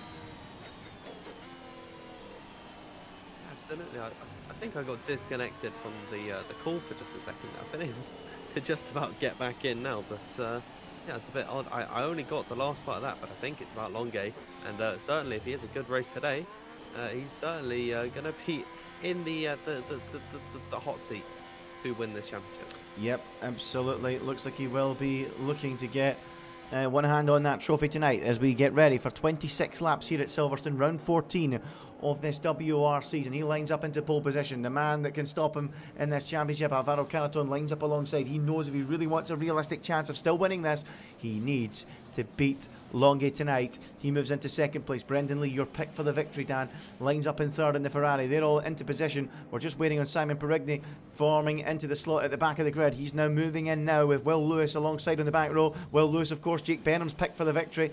I wonder if that will happen as we get ready for the opening lap. Round 14 here in WR. The championship battle reaching fever pitch as the lights go out and we are racing. Nicholas Longuet leads from pole, but that looks like a really good start from Alvaro Carreton. Not enough, though, to get ahead of the Frenchman through turn 1. They sweep through Abbey and then down through Farm and into the loop section. It's still Longuet in the lead. Carreton second and Brendan Lee in third. Thomas Ronhard is fourth. Then Pepinter and Alfie Butcher as one of the cars go off in the background, but they will rejoin without much issue. Longuet continues to lead as they make their way down the back straight. For the first time out of 26, Longuet ahead of Carreton, then Lee, then some movement in the background with Ronhard side by side with Alfie Butcher. And is that Pepinter in there too? Yes, it is. Pepinter on the inside and clear of Alfie Butcher for the moment. The Mercedes in plenty of battles there as Carter Lundy slots in behind in 7th. Great action behind the leaders, but it's all plain sailing for the front three. They've all been able to keep it completely clean as Tara Buchan and Thomas Harvey are going side by side through Copse, and they're looking to carry this out through Maggots and Beckett. Harvey just about comes out on top in his McLaren car, but as I was saying, it's been completely clean throughout the entire grid here, which is lovely to see. All 20 drivers still in the running as Pepinter looks to get close to the rear of Thomas Ronhard, trying to retake that position that he lost at the beginning of the Grand Prix. In towards the braking zone at Stoke Corner they go. Seemingly it is not going to be a move this time by, but the end of lap number 1 is about to approach us, Andy, and it is Nicholas Longuet with a healthy lead over Alvaro Carreton. Brendan Lee still in third, so the top 3 remain as they are. Yeah, so a few position changes. Ronhard up 1, as you mentioned. Pepinter down 1. Butcher up 1 ahead of Lundy. Louis Welsh is up 2. Ruben Pedreño's down 2. George Nader's up 2 as well. Perigny, the biggest winner of them all, down in 16th at the minute from the back of the grid, as we've got plenty of action here. That's Shinaka Clay, one of the title rivals, battling with George Nader. And look at this, Simon Perigny trying to get right involved in it. Great action there in the lower reaches of the order, and it is Shinaka Clay still 14th, George Nader 15th, but George Nader looking to impress here in WR, going down the inside of one of the championship contenders. And is he through on Shinaka Clay? He's going to be down the inside. Clay now has the inside though for Luffield Corner and should retain the place as they make their way through Luffield now, and Clay does just about hold on, but great action further down the field, Dan. Not often we get the chance to look further down because there's usually action at the front, but this is good to see. Clean, healthy racing, and everyone at the minute within DRS of each other, which will be activated very, very soon. Of course, next time by, the DRS will be enabled, which they can utilise down the Wellington and Hangar Straight. But it's lovely to see that they're also leaving each other adequate space. So these guys, advocates for clean racing, as Alessio Di Capua slightly further up the order for P9 at the moment, close to the rear of Andre Tarabuchan into Stoke Corner. He had a half look at the inside of the Haas, but not quite making the move stick, as in towards the Vale chicane. He could go for a lurching dive bomb. He's certainly making his intentions known that he wants to get by on Andre Tarabuchan and be closer to his teammate. But now on lap number 3, DRS will be enabled, of course. That could actually help Di Capua in making that move a little bit quicker than he would like at the moment. Live Your Dream in chat has just let us know that Brendan has accidentally picked the wrong setup, so that has not gone to plan for him, if that is indeed the case. So he's under a lot of pressure as a result of that. As we keep an eye on the action in the midfield, there's been plenty of it so far. Luke Smith, by the way, gained a place on Louis Welsh and got up to P11 moments ago, so he's made some ground up too, as we keep an eye on these drivers all funneling through the first sector now and into that second sector. George Nader keen to make some moves behind Shinaka Clay still, but at the minute it looks like he's being held up ever so slightly by Shinaka Clay, and that's because George is on the softs. The others in front are all on mediums, 4 of them in fact.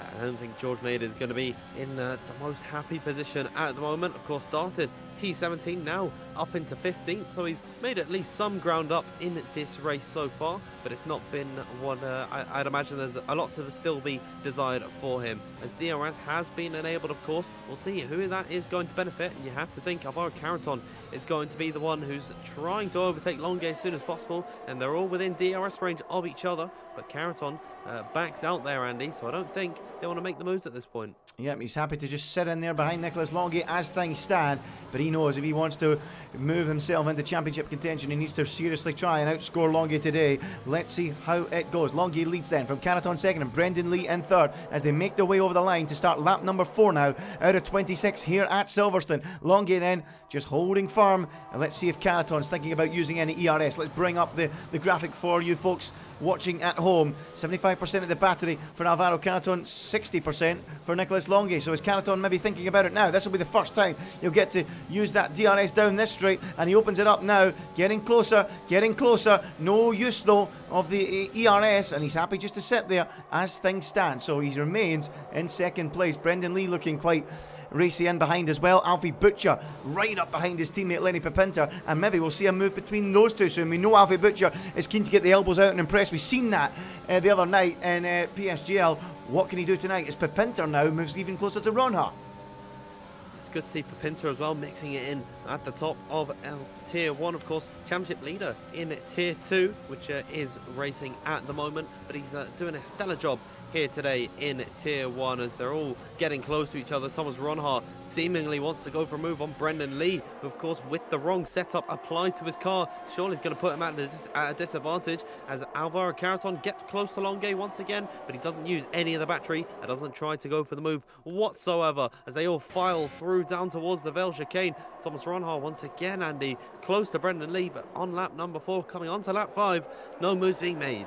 Yep, both Mercedes getting pretty racy in behind that as well. Brendan Lee, I wouldn't say he's holding them all up at the minute because he's still only 3/10 off the back of Carreton, but it certainly does look like he's under the most pressure of those in the train. As I say that though, Carreton getting much closer now to the back of Longue. He's charged the battery up to nearly 100%, and maybe he'll think about a move. Meanwhile, behind that, Butcher and Pipinter going side by side. We said Alfie Butcher would be keen to get the elbows out, and that is exactly the case, and they're going side by side, the two Mercedes, as they exit the loop section, go down the straight, and he is through as Carreton gets ever closer, but not close enough to a move on Longue. We can go back to the Mercedes, and Alfie Butcher has got himself up into 5th place ahead of Lenny Pipinter. Elbows out as we suspected. Through goes the youngster into P5.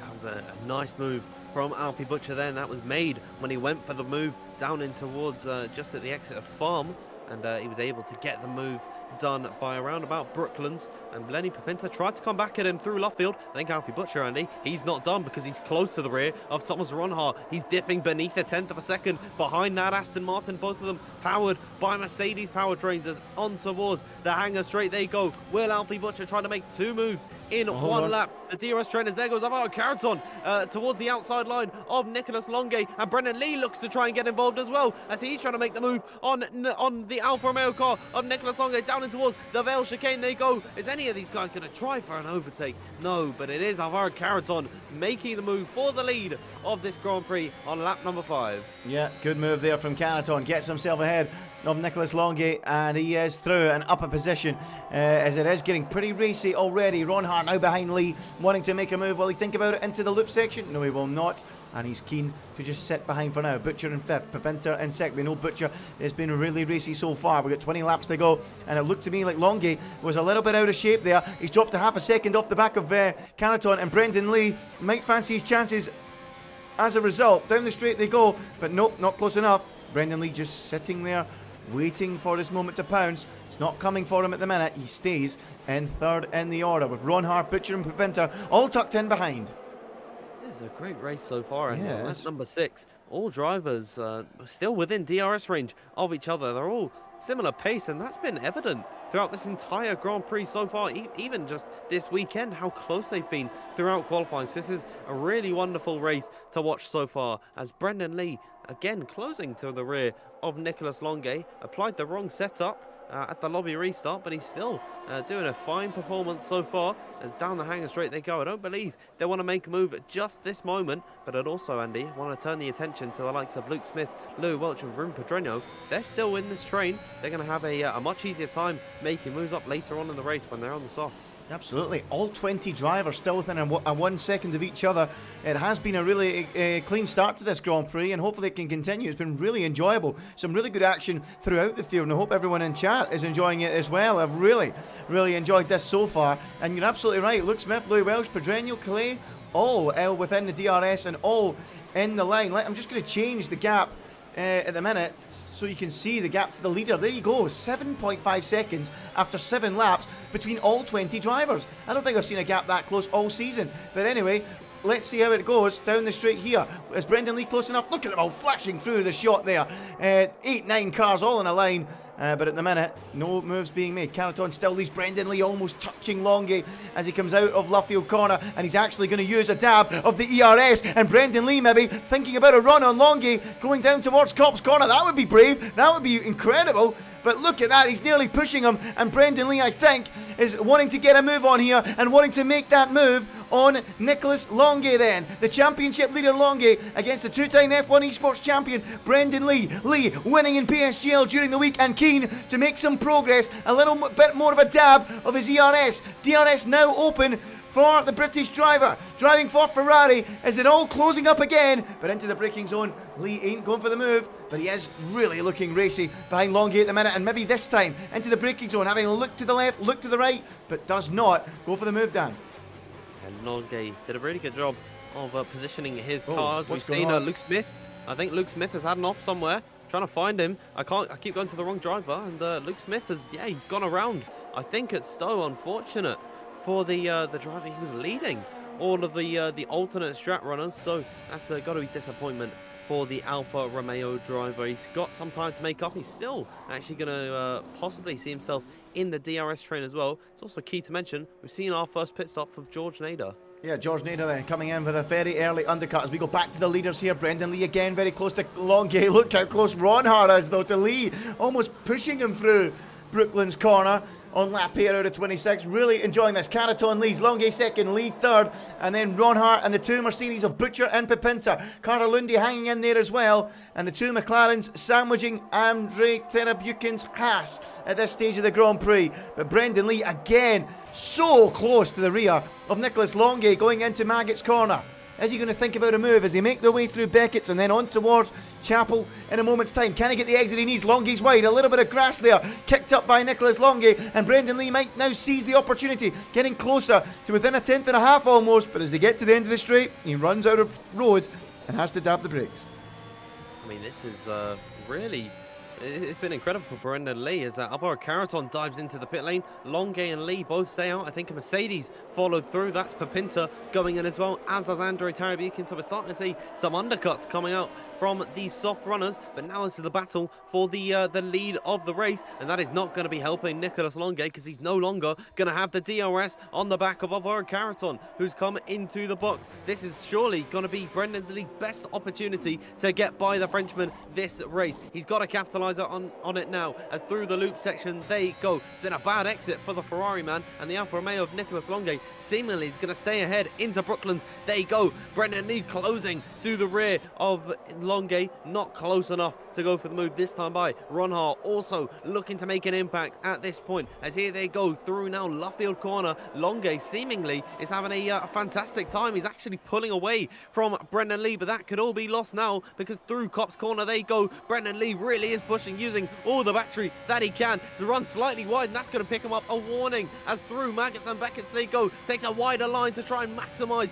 the speed that he gets through the apex, as in towards Chapel corner they go on lap number 9 of 26 in this race. Nicholas Longy seemingly defenseless against Brendan Lee, who's going to move to the outside line and makes the move stick in towards Stowe corner. And surely now, Andy, they're going to be coming into the pit lane here, but we've seen a change of position as Lee is going to dive into the pits. Longe and Ronhar both staying out here, as does Alfie Butcher. Yeah, such a difficult pit lane entrance to get right. Brendan Lee locking both front tyres. He won't care though. Flat spot them all he wants. They're coming off the car in a moment's time, and they won't be needed to pass an MOT or anything like that. So in he comes, gets it slowed down. And he's also been joined in the pits by Thomas Harvey. So Longe now carries on. Where will Lee be in relation to Alvaro Caraton, who's out there setting purple sectors at the minute? Where can he go then? Here he is then. Caraton, the Spaniard, making his way around the final couple of corners. Brendan Lee at the minute has just left the pit box and is heading down pit lane. Come on, camera, pick him up, pick him up. Okay, just show me that. That's fine. You do that, camera. Whatever. Here is Alvaro Caraton then, making his way towards the first corner now. And is he ahead of Brendan Lee? Have you seen Brendan Lee just a brief moment there? There he is, rejoining very close with Lenny Pipinter, who went for the undercut. And Brendan Lee gets ahead of Pipinter just about. But Pipinter will now have a great chance to undercut him on the exit of the corner. Brendan Lee in real trouble here, as Pipinter will now surely have a dab of the ERS going down the straight. No, he decides against it. And Brendan Lee does use a bit of his to pull clear and just about stays ahead of the Frenchman. Surely that means that Lenny Pipinter is in a net P3 now. Alvaro Caraton pitted from the lead. Brendan Lee was a net P2 when he came into the box, so surely Pipinter now inserts himself into a podium fight. Meanwhile, at the top of the order, Ronhar manages to clear Nicolas Longe, so that's going to be another position lost for the Frenchman, as they're all staying out on circuit. The top four deciding to go once more. The undercut, seemingly though, Andy, is looking very powerful around this track. It is a very long pit stop as well, so the more time that you're spent in the box, it's just more time that the likes of Caraton, Lee and Pipinter can use to close up. So at this moment, Andy, seemingly Ronhar and Longe going to be struggling. Yeah, Ronhar and Longe definitely beginning to struggle a little bit. Ronhar leads then, Longe second, Butcher in third, and he's 2.5 tenths off the back of Longe, and he now wanting to get involved in the action. A little dab of ERS from him, but he's not close enough to make the move on Longe. But these guys going long, going to try and make it work. Just how much longer will they go? Longe looked a little bit wide there going into the first part of Brooklands. Butcher maybe now going to try and set it up on the exit, and he's got a good run here coming out of the corner. More ERS use from Butcher, keen to just dump as much as he can as he gets closer to Longe, and maybe is thinking about a pit stop on this lap. Through Cop's corner they go. Longe a little bit wide again, and Butcher really pushing on. So it's Caraton in 15th, Brendan Lee 16th, and Pipinter 17th. That's the three that you need to watch that have pitted. Thomas Harvey also stopped. He was in the top 10, as was Tara Buchan, but they were just around a second and a bit off that train. Will these guys be out in front or behind these guys? I don't know. But here comes Longe, repassing Ronhar round the outside, gets it done before the braking zone, and is through and into the lead of this Grand Prix. Will they come in this time by? No, they won't. Will Butcher come in? No. Wow, all four at the front of the field, going very long here. Yeah, they're really putting themselves under threat of an undercut from the likes of Caraton and Lee and Pipinter. Look at this. Look at this, Dan. Here comes Brendan Lee. This is for the net lead of the race. Passing Caraton round the outside, and through goes Brendan Lee for 15th on the road at the moment. But it could be for the net lead of this Grand Prix when Longe, Ronhar, Butcher and the soft runners pit. That is Brendan Lee now into the net lead. It's about a 30-second pit stop loss that you get, and they're 27 seconds off the back of the leaders, so they're going to be about 2.5 seconds clear of the likes of Longe, Ronhar and Butcher when they come out of the box. But of course, on fresher medium tyres, it is going to be they'll certainly be chasing for a number of laps. But all things, Andy, all signs, Andy, point towards an incredible race towards the end of the Grand Prix. Yep, you're absolutely right. They're going to have some some slightly fresher tyres on the likes of Longe, Ronhar and Butcher trying to come through the field. Let's see how it pans out for them as we keep an eye on this ferocious fight for the lead medium group. We've got the likes of Ruben Pedreño, Shinaka Clay and Louis Welsh, by the way, at the front of the medium group. Well, well, well. Louis Welsh, the pad man, could he be on for a special result tonight? I wonder, as Ronhar and Longe continue their scrap. But Louis Welsh, the lead medium runner at the minute, as the capo has just gone through on him as Butcher and Lundy pit. So the pair of them, both boxing, as does Ruben Pedreño as well, on his medium tyre, so he's blinking early. That is a very early stop, actually. They can just about make it to the end, about 13 laps here. Of course, the wear later on in the race is less when they're on lighter fuel, so they're not putting as much load into the tyres. So it is going to be safely towards the end for Pedreño. But still, Andy, that is a very early stop, as we have to watch out for the likes of Brendan Lee, because we'll see the net race leader where he's going to emerge in comparison to Lundy and Butcher as they're flying through turn number 1 now. I don't even believe they're out of the box and up the hill yet. So clear at the moment of the likes of Butcher and Lundy, who have been undercut by Andrei Tarabukin and Thomas Harvey too. Yeah, well, that's not good news for Longy and Ronhard, because they're going to be behind all of these drivers. They'll even be behind George Nader, who, of course, if you remember, folks, didn't even get out of Q1. So there's going to be some serious overtaking to be done here by some of these drivers, especially Ronhard and Longy, as they go down the straight again. And in the minute, no moves being made. But the other problem is, yes, overtaking can be done round here, but because the field is so close today, they're all going to get DRS to one another, and making moves will be very tough. But meanwhile, here we go, Lundy against Tarabukin. This might only be for 17th place, but this is going to be very, very close into Cop's corner. This will be superbly close. Oh, Lundy almost had to back out there. Tarabukin ran wide, and we almost had a Verstappen versus Hamilton moment there. Finally, the leaders, Andy, coming into the box. Longue and Ronhard both pulling in, as does the Capua, Louis Welch, and Will Lewis, who's picked up a 5-second time penalty for speeding. But it is going to be crucial, as Alvaro Carreton has actually gotten past Brendan Lee down in towards Stowe Corner. It's all kicking off. There's about 3 points of action around the circuit at the moment as they're flying through the Vale chicane. Where is Ronhard and Longue? Where are they going to emerge in comparison to the leaders? Ronhard just exiting the pit lane now. Meanwhile, Alvaro Carreton on the run up towards the first corner through the Hamilton straight and in towards Abbey. There you go. It is going to be Alvaro Carreton leading this race once again. Ronhard's going to emerge in P10. That's a net P4, and he is right behind them on 4-lap fresher tyres. And surely now, Andy, the advantage swings back the way of Longue. And oh dear, Butcher has gone up the inside of Nicholas Longue. They're going to be wheel to wheel off the exit of the loop section, and side by side down the Wellington straight. Is Butcher going to concede? Will Longue come out on top? It's Butcher on the inside, Longue on the outside. As through the Brooklands, there you go. It's Luffield now, where Longue has got the right hand side and the superior line as he leaves him out of the run, and he gets the move done, and that is P11, a net P5 for Nicholas Longue. Tarabukin's off the track. He's lost the front wing. Don't know who he's in contact with, but Tarabukin's had a moment, and his race is run in terms of getting a strong result. So it's a disaster for the Russian. No front wing. Tarabukin in trouble. Not at all what he'd have been looking for. Louis Welch, by the way, he's pitted early on the soft tyres, as has Ruben Pedreño. So they've both gone to softs. There is so much going on. I do not know where to look at the minute, as already Pedreño on the softs is on the back of the medium runners of Nader, Harvey, and even Butcher and Longy are just up the road from them. Wow! This is really shaping up to be an incredible race, and George Nader as well is right behind the lead train. Yeah. When he was in about 15th position, and he pitted, of course, 1 lap earlier than the likes of Carreton and Papinta. So he is in now for a potential points-paying position towards the end of the race, but he's still the likes of Clay, Perigli, McClavchich, Chapaconyi, Luke Smith, Sam Corby. All of these guys have not pitted.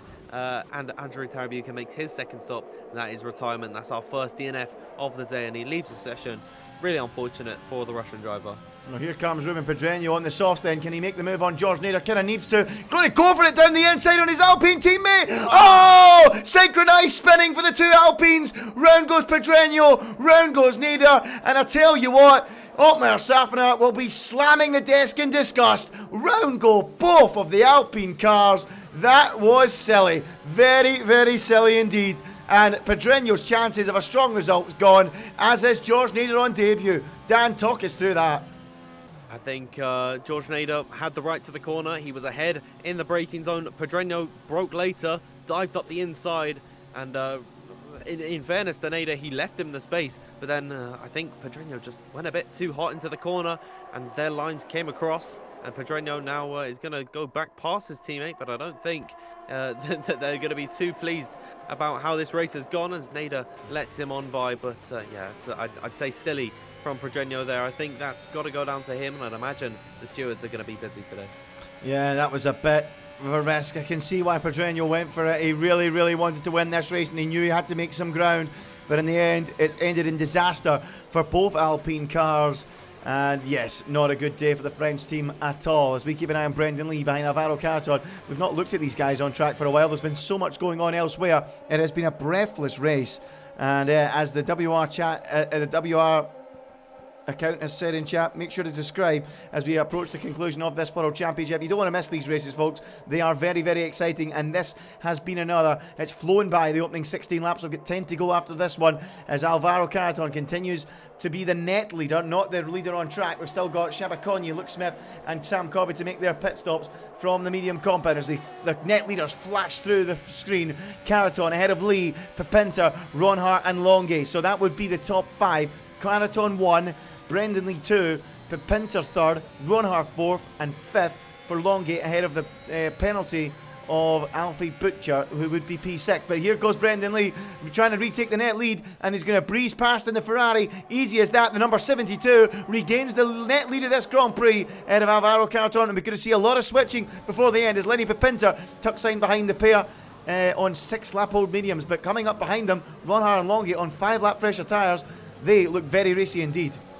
And they're all practically pushing each other through club corner as Will Lewis comes into the pits to retire, and George Nader has also retired in the pit lane as well. So that's 2 DNFs added to the tally. And at the top of the order, though, Lenny Pepinter looks to try and make a move on Carton, and Alfie Butcher taking a much more direct line through the corner to try and challenge Nicolas Longuet. So they're all looking to get the elbows out. Alfie Butcher, though, has got a very nice exit on the rear of Nicolas Longuet down the Wellington Straight. Is he going to be able to close in towards Brooklands? Longuet moves over to the left-hand side to try and block off the line that Butcher intended. And now through Luffield they go. He's pushing him through the corner here, but I don't think Longuet is going to be feeling any threat at this point in time. And I'd say, even though it was quite aggressive, it was very nice and well defended from Nicolas Longuet, but I don't think the threat of Alfie Butcher is cleared anytime soon. Yep, absolutely. Alfie Butcher really keen to make a name for himself and mix it with these top runners, and doing so once again. We've now lost both Hassies from this Grand Prix, as well as George Nader. Will Lewis, of course, was Jake Benham's pick for victory. I would never take a Jake Benham prediction ever, and that's why. Will Lewis out of the Grand Prix, but here comes Alfie Butcher once more, this time round. Meanwhile, they've got a change in the leadership at the front. You can just about see that on your screens as Alfie Butcher tries round the outside of Nicolas Longuet. Carton's regained the lead. You can see that in front. We'll stay with this camera for now. It's all happening here. Ronhart trying to go round the outside of Pepinter.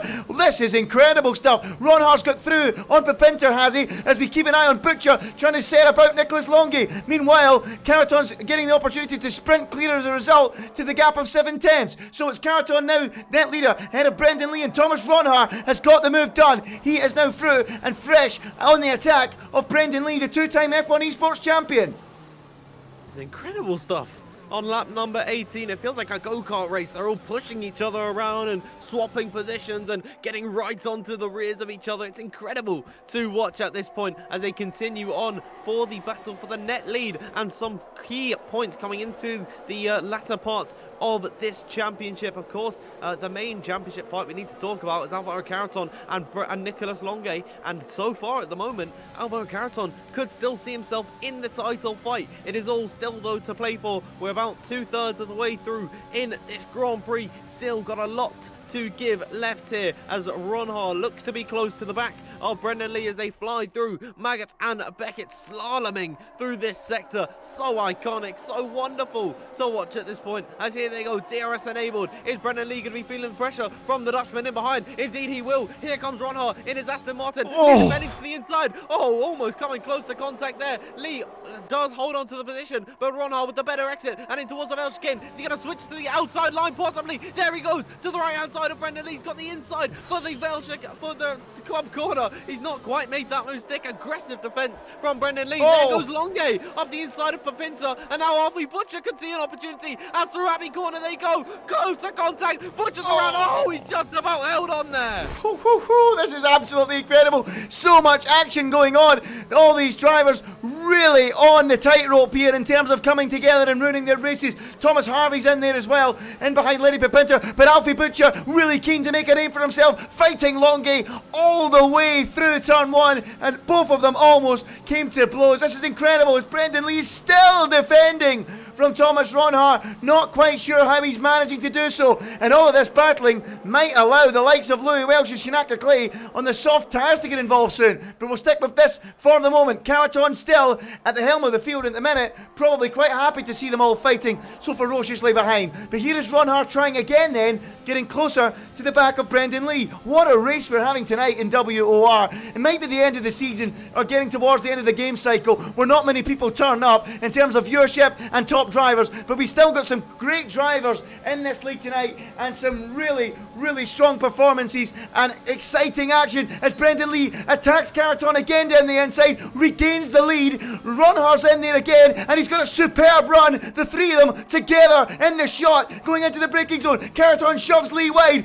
Now Ronhart has the route round the outside of Brendan Lee, which he tries to take. Through the final corner they go, banging wheels, trading paint the Ferrari and the Aston Martin as they run down to turn one. Brendan Lee stays ahead. They both run a bit wide and that now allows Longy to have a look as well. This is superb stuff. Longy, Butcher, Lee and Ronhart. Ronhart's up the inside of Lee. He's got it done and Butcher might be up the inside of Longy as well. I think he is, but he's not got through and still Longy holds on. This is absolutely epic. Caraton still at the front as in the background we've got Shinaka Clay making a move on soft tyres as Lee tries everything in his power to keep Longy behind and get back on the back of Ronhart. This is superb. Shinaka Clay has cleared the Capua and is now behind Ronhart and cutting through the field like crazy.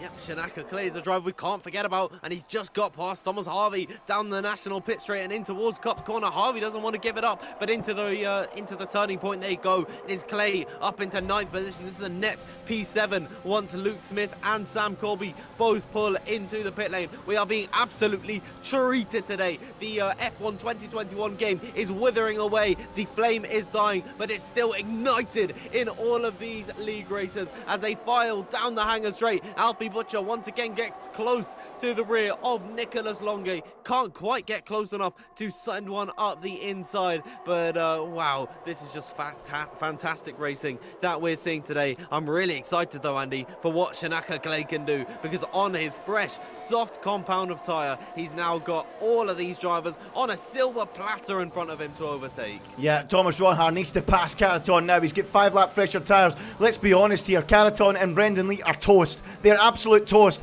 to the likes of Shinaka Clay. But Ronhart though, and maybe Longy, if they can get past these guys, they might have a fighting chance of holding on. But I would say that Caraton and Lee have got no chance against Clay. But what do I know, as we all see them funnel down the straight again. Butcher on the attack again of Nicholas Longy, shoves it up the inside. This young man just does not care about reputations, and he's made his way through. Superb from Butcher, passing Longy. Next up, it's a small matter of a 2-time F1 Esports World Champion. Butcher really keen on butchering some reputations here. Brilliant stuff. Unbelievable from Alfie Butcher. He doesn't even care that he's got a penalty. He's going full attack all race long, and I think that is going to be annoying Nicholas Longy, because he is once again going to try go back on the attack. These two have been trading blows for so long in this race at this point, as Ronhart as well at the top of the order get close to Alvaro Caraton. I think, yeah, the Dutchman goes up the inside in towards Stowe corner. That is now the net race lead for Thomas Ronhart. He's made that move stick on Caraton as Brendan Lee in behind as well. Alfie Butcher could be on the attack once again on Brendan Lee. I picked him to win this race, but now I'm not too sure, because I just don't know what is going to go on here as they file on towards lap number 22 of 26. We still have such a long time left to go in this race. Here is Alfie Butcher on the attack from Brendan Lee, and now Shinaka Clay's retired in the pit lane.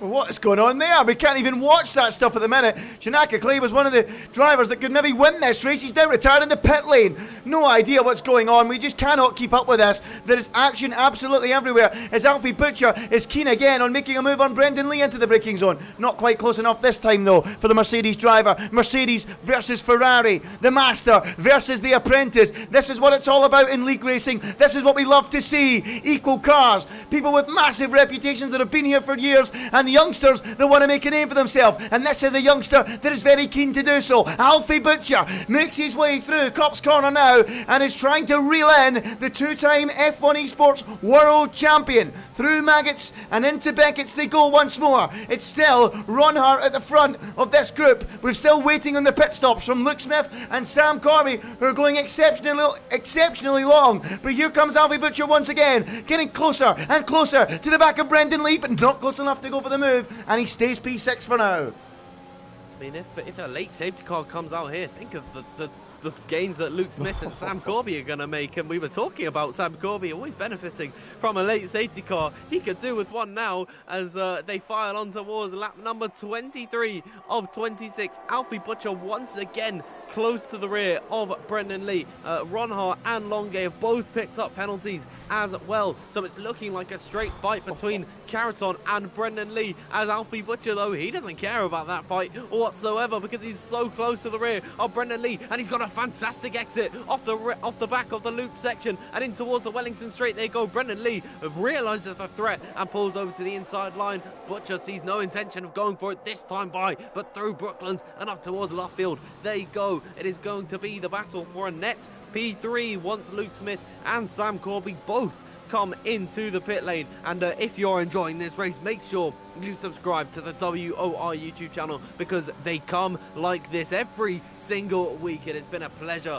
and an honor to do WOR this season. But Andy, Alfie Butcher now looks like he could be under threat from Nicholas Longay. Yes, chopping and changing every lap here. We don't know where to look, and it's been a superb race. It's just a shame this is going to be over in 3 laps time when we cross the line, but it has been absolutely epic once again. Caraton then gaining again on the back of Ron Hart. He ain't giving this up despite being on 5 lap older tyres. Brendan Lee still in there as well, hanging in there, and track position proving to be key for those guys rather than tyre life at this stage of the Grand Prix. Longay is in serious threat of not scoring many points at all and seeing his championship lead being destroyed with that time penalty that he has done.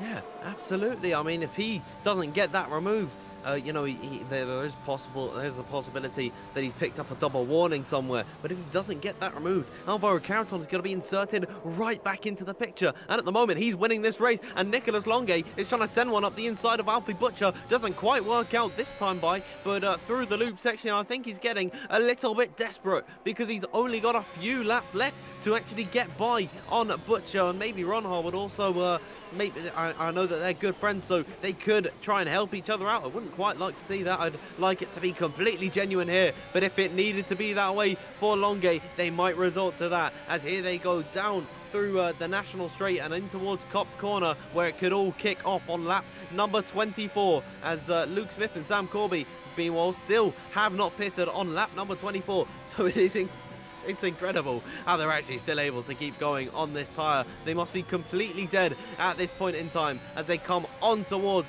the Hangar Straight now. So Luke Smith finally comes into the pit lane. What moves are going to be made? Caraton gets close to the rear of Ron Hart and he looks to the inside. Brendan Lee as well trying to get involved. Meanwhile, Nicholas Longay is looking to the rear of Alfie Butcher. As here they go, they're all filing down in towards the Vale chicane. Longay to the inside of Alfie Butcher and he sends one up. He sends it into the Vale chicane. He goes into the back of Brendan Lee. Oh my word! And now he's off the circuit. He's managed to find a way back through. Alfie Butcher's lost the position as well to Lenny Pipinter. We got a yellow flag in sector 3. I believe that's the Capital going slowly. As Alfie Butcher fighting with his teammate in towards Abbey Corner. He just about comes out on top. Oh, this is absolutely insane. This is absolutely insane. Alfie Butcher again getting himself right involved in the action. Look at this. Down the inside goes Thomas Harvey now on Lenny Pipinter. And he makes it work. Pipinter tries to hang it round the outside. That will be a brave, brave call as they make their way down the straight then. And I don't think Pipinter will make that work. Or can he? Right round the outside? He can he hold on? Now inside for the next corner. Great racing between them. And Harvey gets on the throttle. He'll get shoved out onto the curb. Great racing between them. Pipinter just about holding him off. We're going to go wheel to wheel then into Cop's Corner. Hamilton, Verstappen, anyone? Through they go. Pipinter stays in front. But Harvey on the exit nearly able to come back. But not quite. But look at this. About to get to the business end of this Grand Prix. Caraton gaining on Ron Hart, but I don't think he's going to do it this time round, or will he, Dan? I'm not too sure. At this point, he's certainly closing to to the rear of Thomas Ronhart. In towards Stowe corner they go. Look at this. It's not quite enough as Brendan Lee is well in behind. We've got a yellow flag. That's the Capua once again off the road as Thomas Harvey and Lenny Papinta once again drawing swords and battling it out for 6th position on the road. But finally, Andy, Thomas Ronhart leading this race to begin lap number 26 of 26. Longue set the fastest lap. He's pushing like crazy as here they go through Abbey and in towards the loop section down at Village, I believe this is. Ronhart's got a 4/10 of a second gap ahead of Alvaro Caraton, who's got to go maximum attack for this last lap. He's got 73% of the battery to play with, and surely they've all got to burn it down this Wellington straight. Ronhart defending to the inside when there's no threat of an attack at all. So as they come to the end of the first sector, surely, Andy, Ronhart's got this in the bag on circuit. Does look like it. He's holding on around half a second clear. 50% of the battery. He's burning it up now.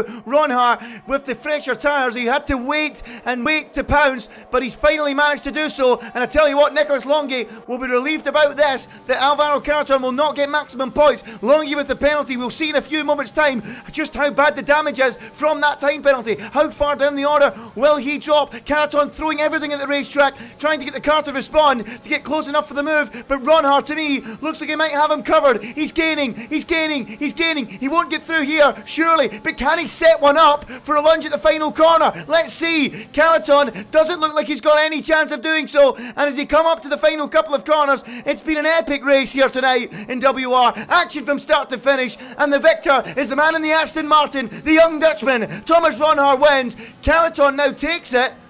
Did he get a penalty? No, wait. Did Ronhart get a penalty? What? Did he get a penalty? He had a penalty. He had a penalty, yeah, he did. He must have got it late on. I didn't even see that there. But Ronhart got a penalty. Caraton now wins. Brendan Lee second. Ronhart third.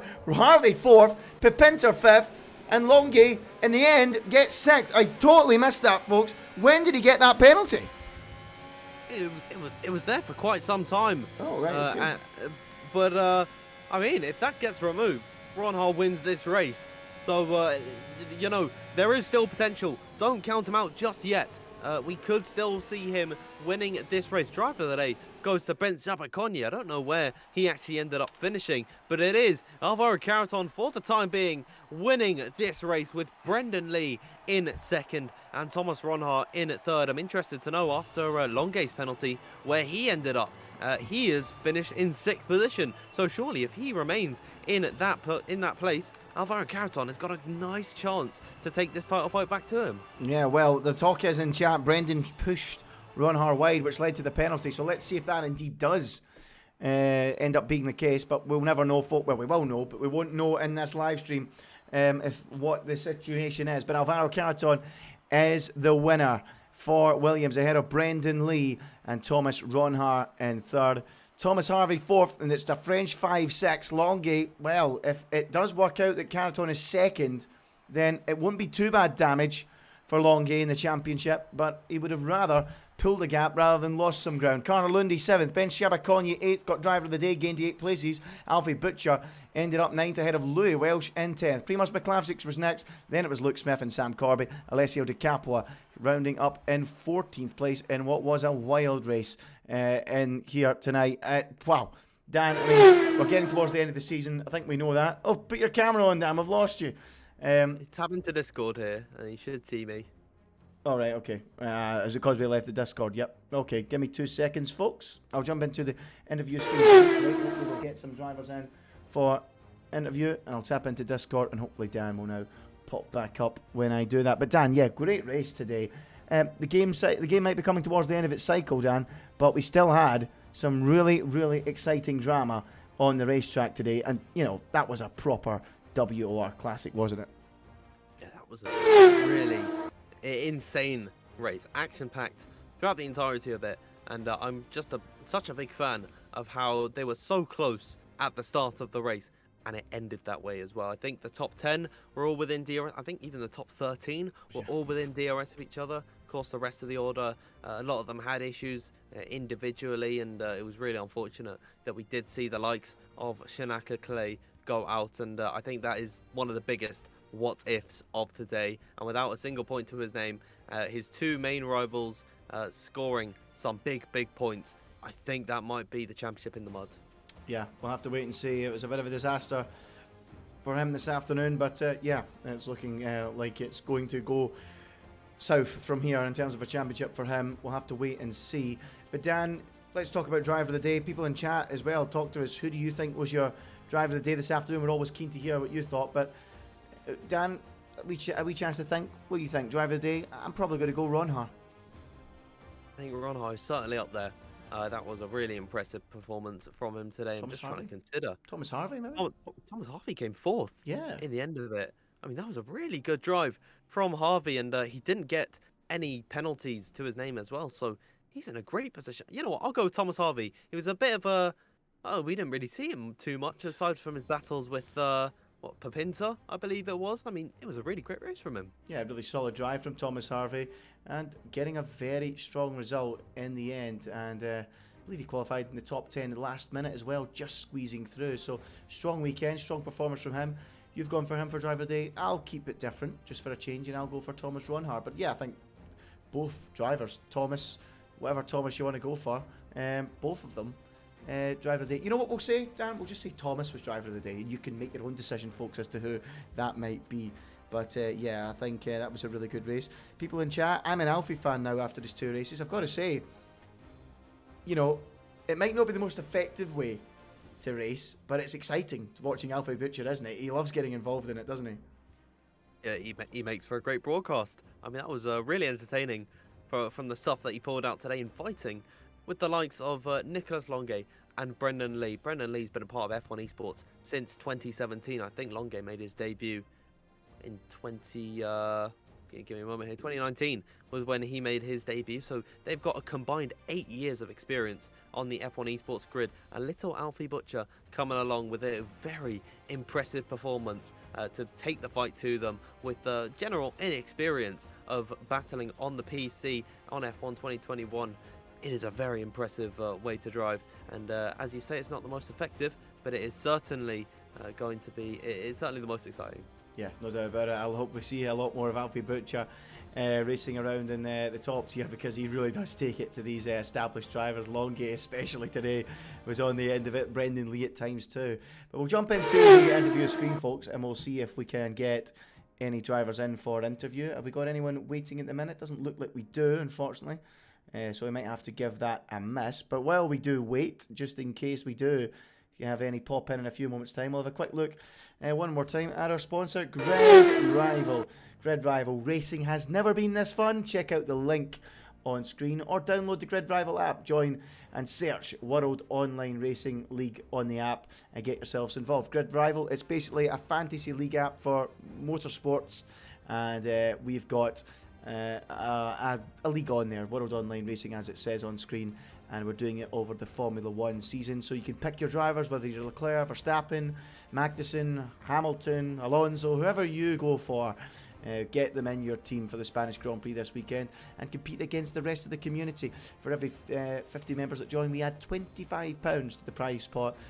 So a big opportunity there to compete against everyone else. So yeah, be sure to check out Rival. We'll set in the interview screen right now, Dan, just in case we get anyone appearing, but it doesn't look like we're going to have anyone at the minute, which is a bit of a shame. But yeah, what about that tonight? Really good race, and just 2 more races to go in the season. Really enjoyed that today. It was awesome, wasn't it? Yeah, it was a really fun watch, and it was a pleasure to commentate over it. We head into Spain next week, where the championship fight is hotting up. I've just been looking on the season 12 spreadsheet. Nicholas Longue, this is before any stewards inquiries, by the way. Nicholas Longue gaining 6 points, Alvaro Carreton gaining 25, leaves Longue on 151. Alvaro Carreton on 141. So using my amazing mathematical ability, I can calculate that it is a gap of 10 points between the pair of them. So in these final 2 rounds, surely it's anyone's game. Yeah, it's anyone's game. The question is, will they both be there for the final 2 rounds? As I touched on at the top of the show, I believe Alvaro's going to the Spanish Grand Prix next week, so whether he'll be making it home in time for that, I don't think he will. I don't think he stays in Barcelona, so I think that could be a tall order for him to make it for that one. Rig.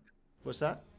He should bring his rig. Yeah, he should bring his rig, the whole rig. Bring the whole lot. Why not? I mean, there'll be plenty of rigs in Barcelona at the Grand Prix, I'm sure. You could just pick one up, just jump on one somewhere in the fan zone or something. I don't know. And just hijack it. But yeah, we'll have to wait and see if he appears. But yeah, it's certainly looking like it's hotting up in the championship battle. But yeah, I think that's all from us tonight, Dan. I think we've really enjoyed it. I hope everyone in chat has enjoyed it. If you have, be sure to leave a like on the video and subscribe to the WOR channel. We're closing in on 3,000 subs. That's our target. Let's get to 3,000 subs. And if you can subscribe, you'll get notifications of when we are live again. We will be live again next week, next Sunday night, same time, 7 p.m. UK time. But that's all from us tonight. I've been Ginger Andy. He's been Dan Field. It's time to go. We'll see you for the next Grand Prix, the Spanish Grand Prix, next weekend, next Sunday, here at WOR, where we never stop racing. We'll see you later. Bye-bye. On his debut, Jarno Uppbeat wins at Spa. It's Martinez in Montreal. David beats Goliath. It's a true underdog story. John Evans wins at Mexico. And it's Super Sam Corby who takes the PlayStation Championship. FRA Ronhard takes his first WOR championship. He is your Xbox champion. And Jake Benham is a two-time WOR champion. Uppbeat around the outside of Argentine line. Shadow is contact again. Ronhard is around. Melanie, surely it's going to win here at Abu Dhabi. He does. 16 races across 5 continents. From Brazil to Belgium and Bahrain to Britain. Soon this story starts. Across 3 platforms, hundreds will begin the quest.